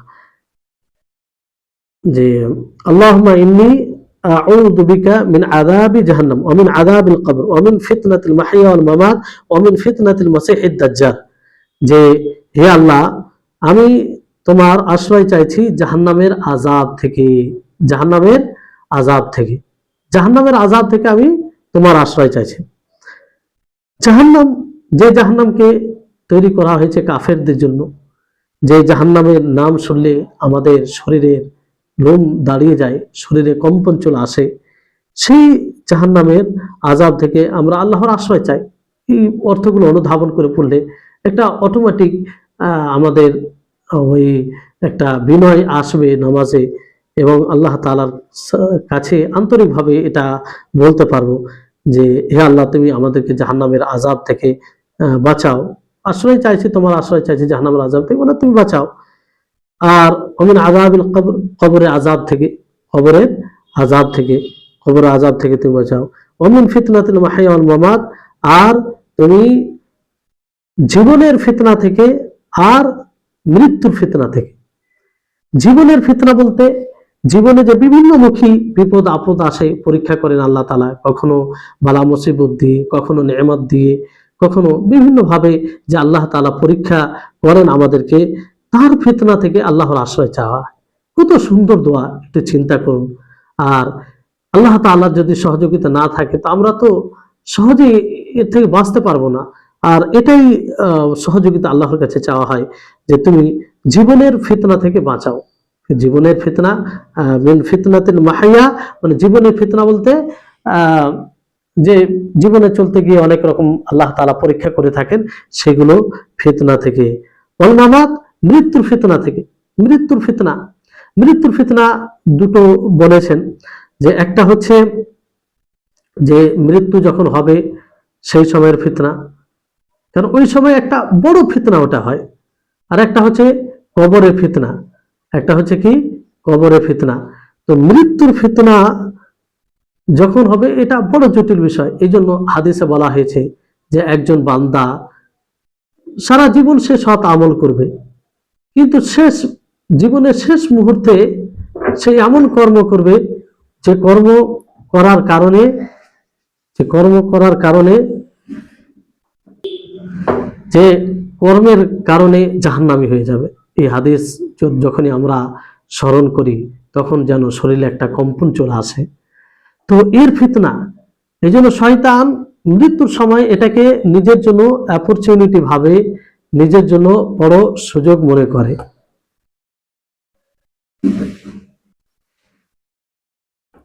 শয়তান সব সময় সুযোগ নিয়ে থাকে যে এই সময় কিভাবে মানুষকে ফিতনায় ফেলা যায়, কারণ এই সময় যদি কোনোভাবে সে পথভ্রষ্ট করে দেয় তাহলে সে সফল হয়ে যায়। এই জন্য এই ফিতনা থেকে আল্লাহর কাছে আশ্রয় চাওয়া হয়। ওয়ামিন ফিতনাতিল মামাত, ওয়ামিন ফিতনাতিল মাহইয়া ওয়াল মামাত, যে মৃত্যুর ফিতনা থেকে, এটা একটা ফিতনা। আর আরেকটি মৃত্যুর ফিতনা যেটা বলা হয় কবরে যে তিনটি প্রশ্ন করা হবে, কবরে তিনটি প্রশ্ন, এটি একটা বড় ফিতনা। এই ফিতনা যে উত্তীর্ণ হবে, যে আহ, যে মানে উত্তর দিতে পারবে, সে তার পরবর্তী ধাপগুলো সহজ হবে। এটা একটা বড় ফিতনা, এটা একটা বড় ফিতনা। এই ফিতনা থেকে মানে আল্লাহর কাছে এই ফিতনা থেকে বাঁচার দোয়া করা হয়। অমিন, তো উভয় ফিতনা এখানে উদ্দেশ্য। অমিন ফিতনাতিল মাহইয়া ওয়াল মামাত।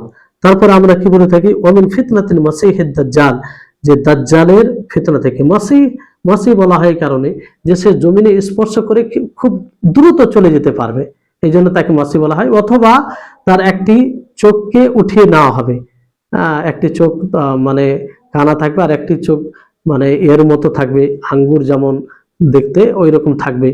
তো এই জন্য তাকে মাসি মাসি বলা হয়।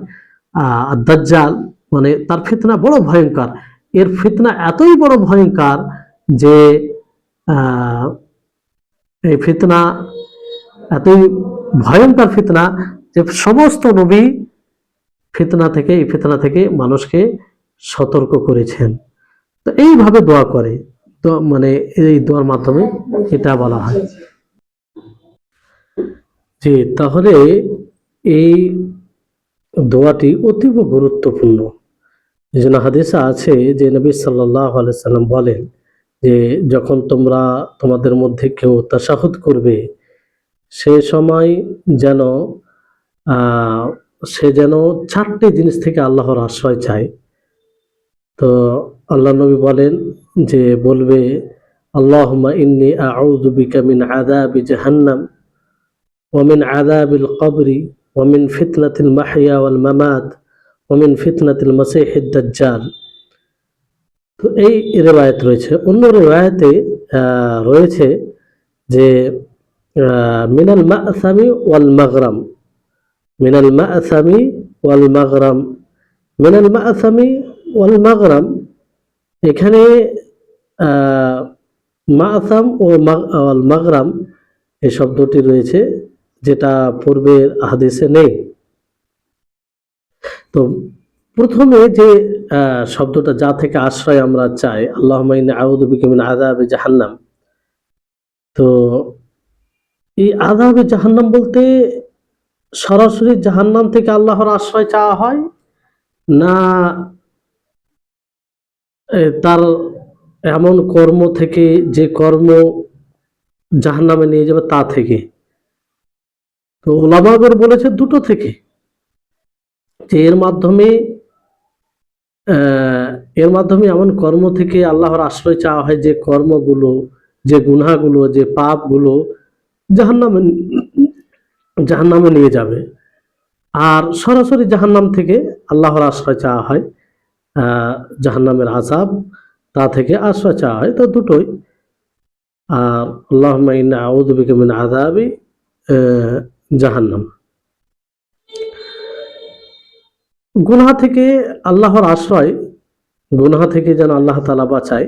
তো গুনাহ থেকে বলতে মুতলাক ভাবে নয় যে একদম যেন গুনাহ না করে, তা নয়।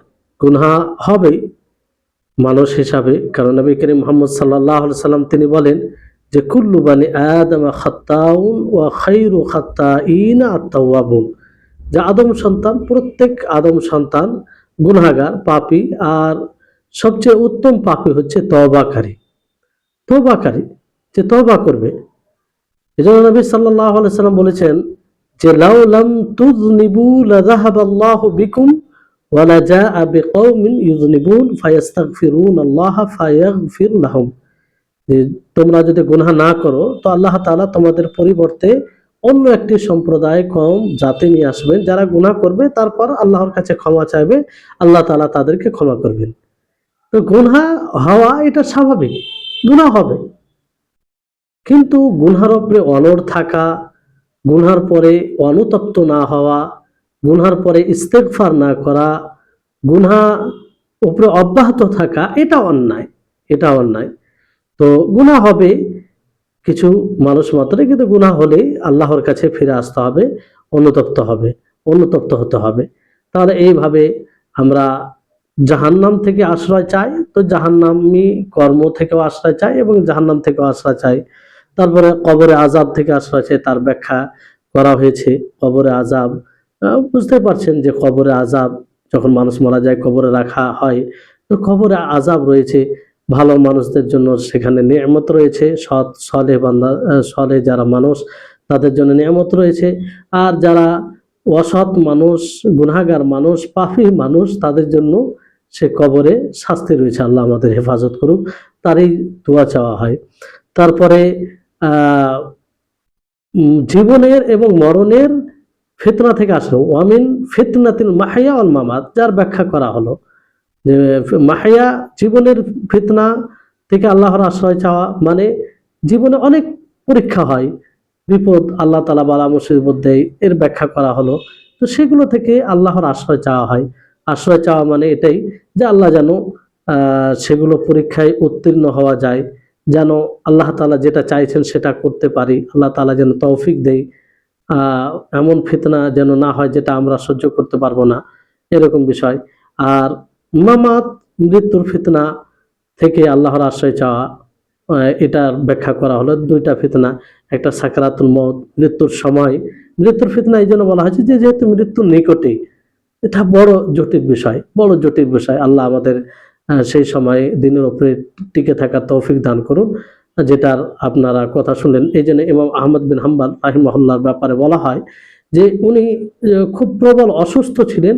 ওই সময় এক শয়তানকে দেখে, যে শয়তান তার আঙুল কামড়ায়, আর মানে আফসোস করে যে ইমাম আহমদ বিন হাম্বলকে তিনি নিজের জালে আবদ্ধ করতে পারেনি, মানে শয়তান। তখন ইমাম আহমদ বিন হাম্বল রাহিমাহুল্লাহ তিনি বলেন যে এখনো বাকি আছে, এখনো বাকি আছে, মানে মৃত্যু হয়নি, এখনো তুমি মানে পথভ্রষ্ট করতে পারো। তো এইভাবে তার মানে এই বিষয়টি কত জটিল হয়। আর ওই হাদিসটি যথেষ্ট বোঝার জন্য যে একজন মানুষ সারা জীবন সৎ আমল করে কিন্তু শেষে এমন আমল করে যার জন্য জাহান্নামী হয়ে যায়, আবার ফের একজন মানুষ সারা জীবন জাহান্নামী কর্ম করে শেষে এমন আমল করে যে জান্নাতি হয়ে যায়। এটা এমনিতেই হয় না। ধরেন কোনো ব্যক্তি যদি লোক দেখানো কাজ করে, সৎকর্ম কাজ আল্লাহর জন্য না করে, তো তার এরকম অবস্থা হয়। যদি এখলাসের সাথে করে থাকে তার এরকম হাসর হবে না। আল্লাহ তাআলা তার সাথে এরকম দ্বিচারিতা জুলম আল্লাহ তাআলা কারো উপরে করেন না। যদি তার আমল গ্রহণযোগ্য না হয় তাহলে সেক্ষেত্রে সেটা হয়। তো এই জন্য আমাদেরকে সবসময় সততার সাথে ইখলাসের সাথে আমল করা উচিত। তো এইভাবে এত সুন্দর আমরা দোয়া করে থাকি। অমিন ফিতনাতিল মাহিয়া ওয়াল মামাত, মানে জীবনের ফিতনা থেকে, জীবনের ফিতনা থেকে, যে জীবনে বিভিন্ন রকমের ফিতনা, এই ফিতনা দুই ভাগে বিভক্ত।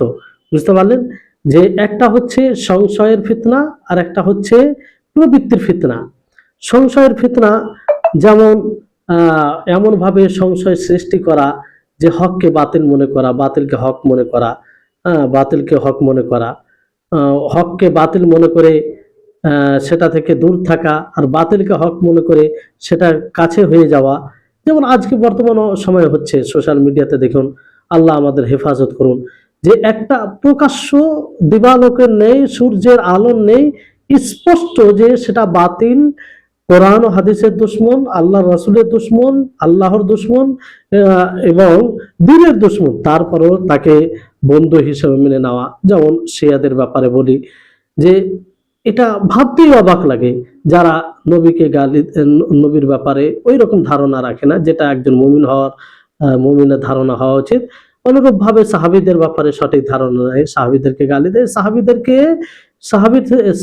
থেকে কাফিরদেরকে তারা ভালো মনে করে।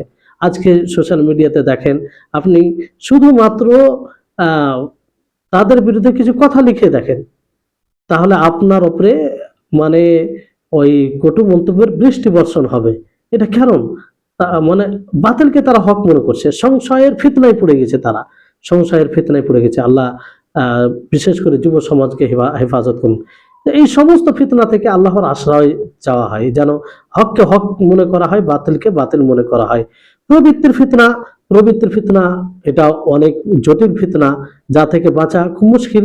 আজকে প্রবৃত্তির ফিতনার কারণেই মানুষ সুদে জড়িয়ে যায়, সুদ সুদ যেটা ইন্টারেস্ট বলছে তাতে জড়িয়ে যায়, আর মানুষকে ধোকা দেয়, ব্যবসায় মানুষকে ধোকা দেয়, আরো বিভিন্ন রকমের হয় যেগুলো মিউজিক, গান, মিউজিক এগুলোতে জড়িয়ে যায়, এগুলো প্রবৃত্তিতে। এই সমস্ত ফিতনা, ওয়ামিন ফিতনাতিল মাহিয়া থেকে, এই সমস্ত ফিতনা থেকে আল্লাহর আশ্রয় চাওয়া হয়। কি চমৎকার দোয়া, দেখুন কত গভীর এর মধ্যে রয়েছে গভীরতা। তাহলে এই অর্থগুলো যদি অনুধাবন করে আমরা দোয়া করি, তো কিরকম মানে একটা মানে দোয়া কবুল হবে না আমাদের? অবশ্যই হবে। কিন্তু আমরা আসলে অনুধাবন করি না, আন্তরিকতার সাথে চাই না, যেহেতু আমরা বুঝি না।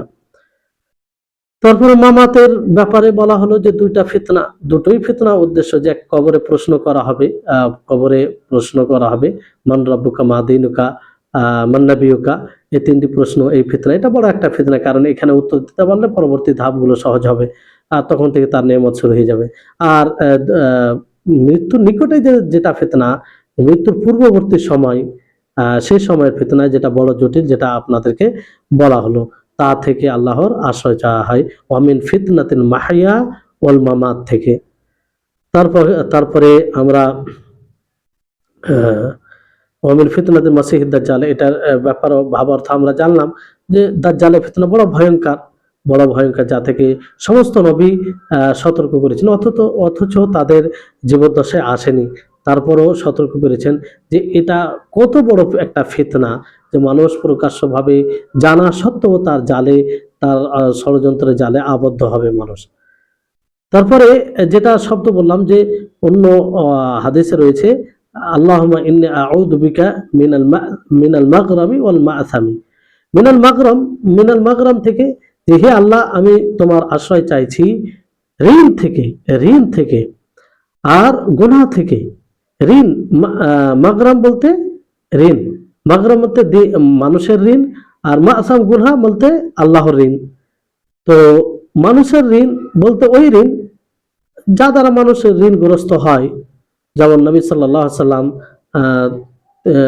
নবী সাল্লাল্লাহু আলাইহি সাল্লামকে জিজ্ঞাসা করা হলে তিনি বলেন যে সবচেয়ে বেশি যেটা থেকে মানে আল্লাহর আশ্রয় চাওয়া হয়, চাওয়া উচিত, চাইবে তুমি, সেটা হচ্ছে যে আহ, সেটা হচ্ছে যে একজন ব্যক্তি যখন ঋণ থেকে, মানে সবচেয়ে বেশি আশ্রয় চাওয়া উচিত আল্লাহর, যে জিনিস থেকে চাও সেটা ঋণ। কেননা একজন ঋণী মানুষ কি করে, যখন কথা বলে মিথ্যা কথা বলে, আর প্রতিজ্ঞা করে তখন সেই প্রতিজ্ঞা ভঙ্গ করে, ওয়াদা ভঙ্গ করে, বলে না। যখন ঋণী হয়েছে স্বাভাবিকভাবে দেখবেন যে ঋণী হয়ে যায়, যে ব্যক্তি ঋণী হয়ে যায় সে কি কি হয়, যে ঋণী হওয়ার সময় তাকে যখন বলে যে টাকা যে পাওনাটা আছে সে পাওনার কথা বলে, যে বলে দিয়ে দেবো, তারপরে দেয় না, তখন মিথ্যা কথা বললো। আর ওয়াদা করে যে আমি দিয়ে দেবো, 1 মাস পরে ইনশাল্লাহ দিয়ে দেবো, কিন্তু 1 মাস পরে দেখা যায় দেয় না, তাহলে সে ওয়াদা ভঙ্গ করে। তো এরকম করে। এই জন্য ঋণ থেকে আল্লাহর আশ্রয় চাওয়া উচিত। এই ঋণ খুব বড় একটা মানে বিপদ, আর বহুমুখী একটা গুনাহ করে এর কারণে। তারপরে গুনাহ থেকে, হ্যাঁ, ঋণ তো একটা মানুষের ঋণ, একটা গুনাহ, গুনাহ হলো আল্লাহর ঋণ, আল্লাহর প্রতি ঋণী হয়ে যাওয়া, মানে এমন কাজ করা যা দ্বারা গুনাহ হয়, পাপ হয়। নিজের নাফসের ওপরও মানে অনেক সময় গুনাহ হয়, মানে নিজের নাফসের উপরে জুলুম করে।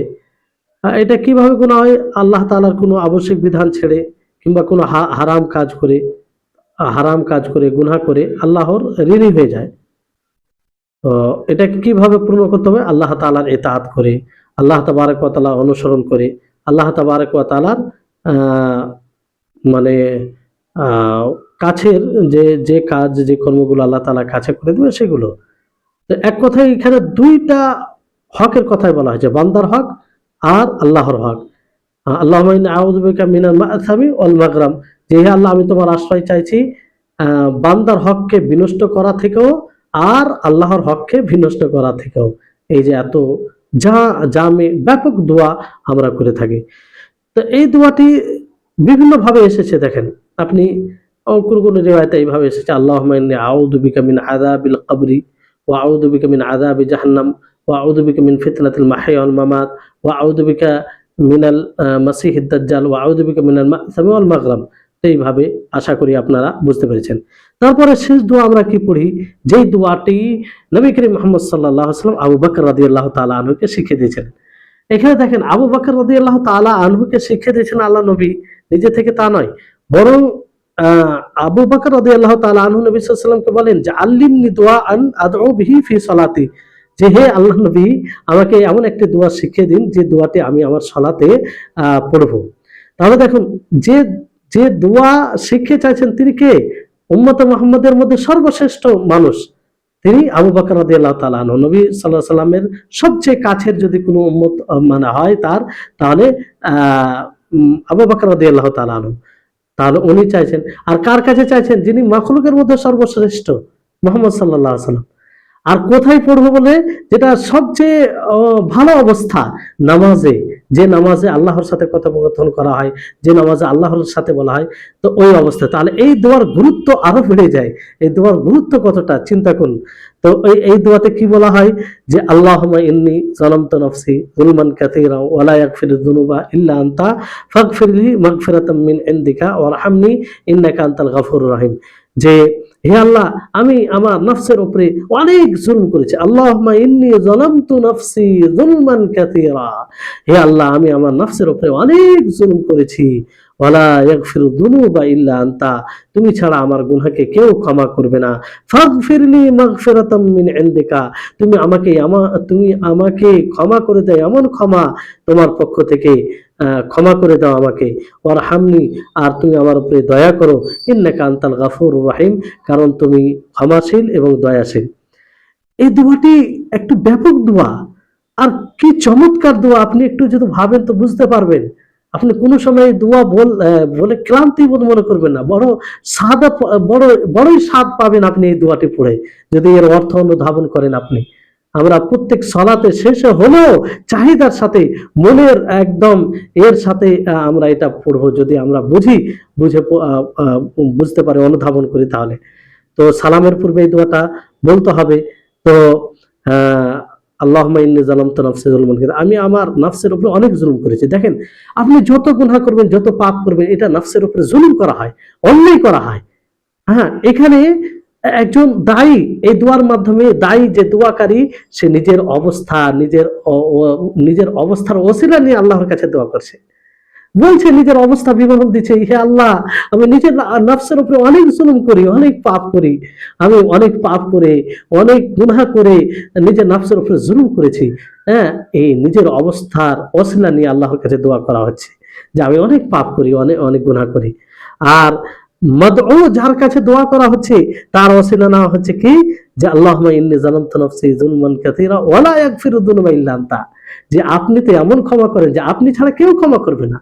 তাহলে মাদউর যে গুণ, মাদউ মানে যাকে ডাক দেওয়া হয়েছে, আল্লাহ তাআলার গুণের ওসিলা নিয়ে এখানে দোয়া করা হচ্ছে, যে তুমি ছাড়া তো কেউ ক্ষমা করবে না, কার কাছে আমরা ক্ষমা চাইবো, কে আমাদেরকে ক্ষমা করবে, কে আমাদেরকে এই গুনাহ থেকে মুক্তি দান করবে, কেউ দিতে পারবে না, তুমি দিতে পারবে, এই জন্য তোমার কাছে চাইছি। এইভাবে আল্লাহর কাছে দোয়া করা হয়। তারপরে বলা হয় যে ইন্নাকা আনতাল গফুরুর রহিম, যে তুমি বড়ই ক্ষমাশীল এবং দয়াশীল। তাহলে চিন্তা করুন। আর এই ধরনের দোয়া, অনেক দোয়া কোরআন ও হাদিসে এসেছে। যেমন মুসা আলাইহিস সালাম দোয়া করতে গিয়ে তিনি বলেন যে রব্বি ইন্নী লিমা আনজালতু ইলাইয়া মিন খায়রি ফাকির, যে হে আমার প্রতিপালক, ইন্নী লিমা আনজালতা, যে তুমি আমার উপরে যা নাজিল করেছো, হ্যাঁ, তার আমি ভিখারি, ভিখারি, উত্তম ভিখারি।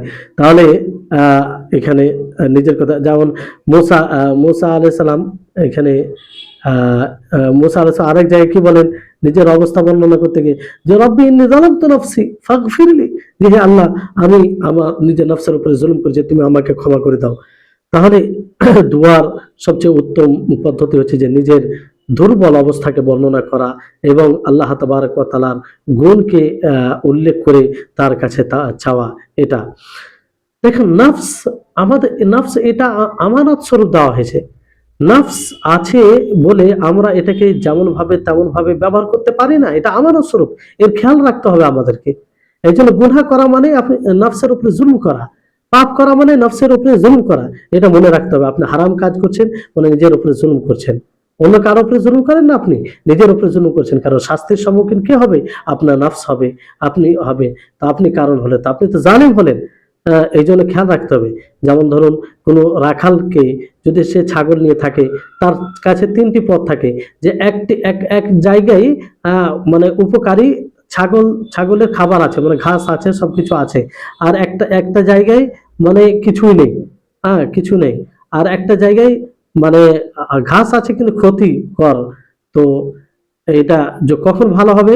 সে যখন ছাগলগুলোকে সেই জায়গায় নিয়ে যাবে যেখানে লাভজনক মানে উপকারী খাবার আছে, সেখানে নিয়ে যাবে, তাহলে তাও ভালো হবে। আর যদি সে এমন জায়গায় নিয়ে যায় যেখানে কোনো ঘাস নেই, খাবার নেই, তাহলে সে জালেম হবে। হ্যাঁ, আর যদি এমন জায়গায় নিয়ে যায় যেখানে ঘাস আছে কিন্তু ক্ষতিকর, তো সেখানে গেলেও সে জালিম হবে। জি, সেখানে গেলেও জালিম হবে। তো অনুরূপ ভাবে কেউ যদি গুনাহ করে, হারাম কাজ করে, আল্লাহ তাআলার অবাধ্য করে, তাহলে সে এইভাবে নিজের উপরে জালিম হবে। আর এইরকম ভাবে জালিম হওয়ার অনুমতি শরীয়তে দেয়নি, যা আমরা কোরআন হাদিস থেকে বুঝতে পারি। জি, তো এই হচ্ছে বিষয়।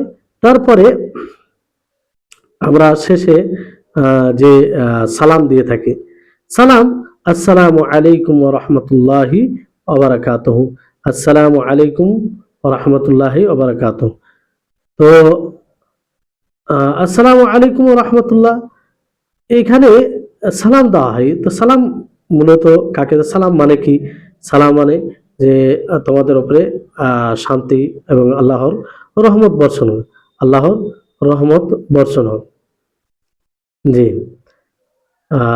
মানে তোমাদেরকে আসসালামু আলাইকুম ওয়া রাহমাতুল্লাহ, এখানে বিষয়টা হচ্ছে কাদেরকে সালাম দেওয়া হয়। কাদেরকে সালাম দেওয়া হয়? সালাম তাদেরকে দেওয়া হয় যারা যারা মূলত আহ, মানে সালাম দেওয়া হয় কাদেরকে? তো ওলামাগণ কি বলেছেন যে যখন জামাতে নামাজ পড়বে তো ডান দিকে সালাম দিলে সকলকে, এবং ডান দিকে যারা ফেরেশতা রয়েছে, মুসাল্লি ফেরেশতার মধ্যে যারা রয়েছে তাদেরকে সালাম দেওয়া হয়। আর বাম দিকে যখন সালাম দেবে তো বাম দিকে যারা রয়েছে সমস্ত মুসাল্লি এবং বাম দিকে ফারিস্তা যারা রয়েছে তাদেরকে সালাম দেওয়া হয়, তাদেরকে নিয়ত করতে হবে। আর ইমাম যখন সালাম ফেরাবে জামাতে, ইমাম নিয়ত করবে ডান দিকের ফারিস্তাদেরকে এবং বাকি মুসাল্লিদেরকে পিছনে, আর বাম দিকে তো বাম দিকের ফারিস্তাকে আর বাকি মুসাল্লিদেরকে। আর মুক্তাদিরা আহ ডান দিকে দিবে তখন ডান দিকের মুসাল্লিদেরকে, বাম দিকে দিবে তখন বাম দিকের মুসাল্লিদেরকে, আর ডান দিকের ফারিস্তা ও বাম দিকের ফারিস্তাকে। এইভাবে নিয়ত করবে আর নামাজ থেকে বের হয়ে যাওয়ার নিয়ত করবে এই সালাম থেকে। তো বলতে কি যে আসসালামু আলাইকুম রহমতুল্লাহ, আল্লাহ তোমাদের সকলকে কষ্টকর বিষয় থেকে আল্লাহ তাআলা হেফাজত করুন। আর অবারাকাতুহু যদি লাগা হয় যে আল্লাহ তাআলা বরকত দোক, এরকম ভাবে। তো অবারাকাতু এই শব্দটা সব জায়গায় নেই। হুম, আসসালামু আলাইকুম রহমতুল্লাহ এর উপরেই যথেষ্ট করা বেশি উত্তম, বেশি উত্তম। তো এই হচ্ছে তাকবীরে তাহরিমা থেকে সালাম পর্যন্ত সংক্ষিপ্ত আলোচনা। এর যদি ব্যাখ্যা বিস্তারিতভাবে করা যায় তারও সময়ের প্রয়োজন পড়বে। এই জন্য যদি আপনাদের মধ্যে আপনারা আগ্রহ প্রকাশ করেন তাহলে ইনশাআল্লাহ তাকবীরে তাহরিমা থেকে নিয়ে সালাম ফেরা পর্যন্ত আরো সবিস্তারে একটি কোর্স করা যেতে পারে, যেটি 10টি ক্লাসের অন্তর্ভুক্ত হবে। 10টি ক্লাসে করা যায় 50-55 মিনিটের। তো যদি আগ্রহ থাকে তো জানাবেন, ইনশাআল্লাহ এই কোর্সটি করা হবে। আর যেটা অনেকটাই গুরুত্বপূর্ণ। যদি আপনাদের ওই রকম ইচ্ছা জাগে তো অবশ্যই জানাবেন, তো ইনশাআল্লাহ এটা করা হবে। আল্লাহ তাআলার কাছে দোয়া করি যেন আল্লাহ তাআলা আমাদের সকলের নামাজকে কবুল করেন, আমাদের সকলকে নামাজে খুশু নিয়ে আসার তৌফিক দান করেন। আমাদের এই ক্লাসটি যেন আল্লাহ তাআলা কবুল করেন, আমাদের সকলের জন্য যেন এটা উপকারী হিসাবে গ্রহণ করেন। আমরা যেন বাস্তবে যেগুলো নামাজে দোয়া পড়ি সেই দোয়াগুলোর যেন অর্থ অনুধাবন করে পড়তে পারি। প্রকৃত নামাজের যে স্বাদ একজন মুসাল্লি পায়, প্রকৃত মুসাল্লি সেরকম যেন আমরা স্বাদ পাই। আর নামাজ যেন আমাদের চক্ষু শীতল হয়। নামাজটা আমাদের জন্য চক্ষু শীতল তখনই হবে যখন আমরা এইভাবে তার অর্থ অনুধাবন করে পড়বো, তখনই আমাদের জন্য, আমাদের সকলের জন্য এই নামাজ চক্ষু শীতল হবে। আল্লাহ তাবারক ওয়া তাআলা আমাদের সার্বিকভাবে সকলকে তৌফিক দান করুন। ওয়া আখির দাওয়ানা আনিল হামদুলিল্লাহি রাব্বিল আলামিন। আসসালামু আলাইকুম ওয়া রাহমাতুল্লাহি ওয়া বারাকাতুহু।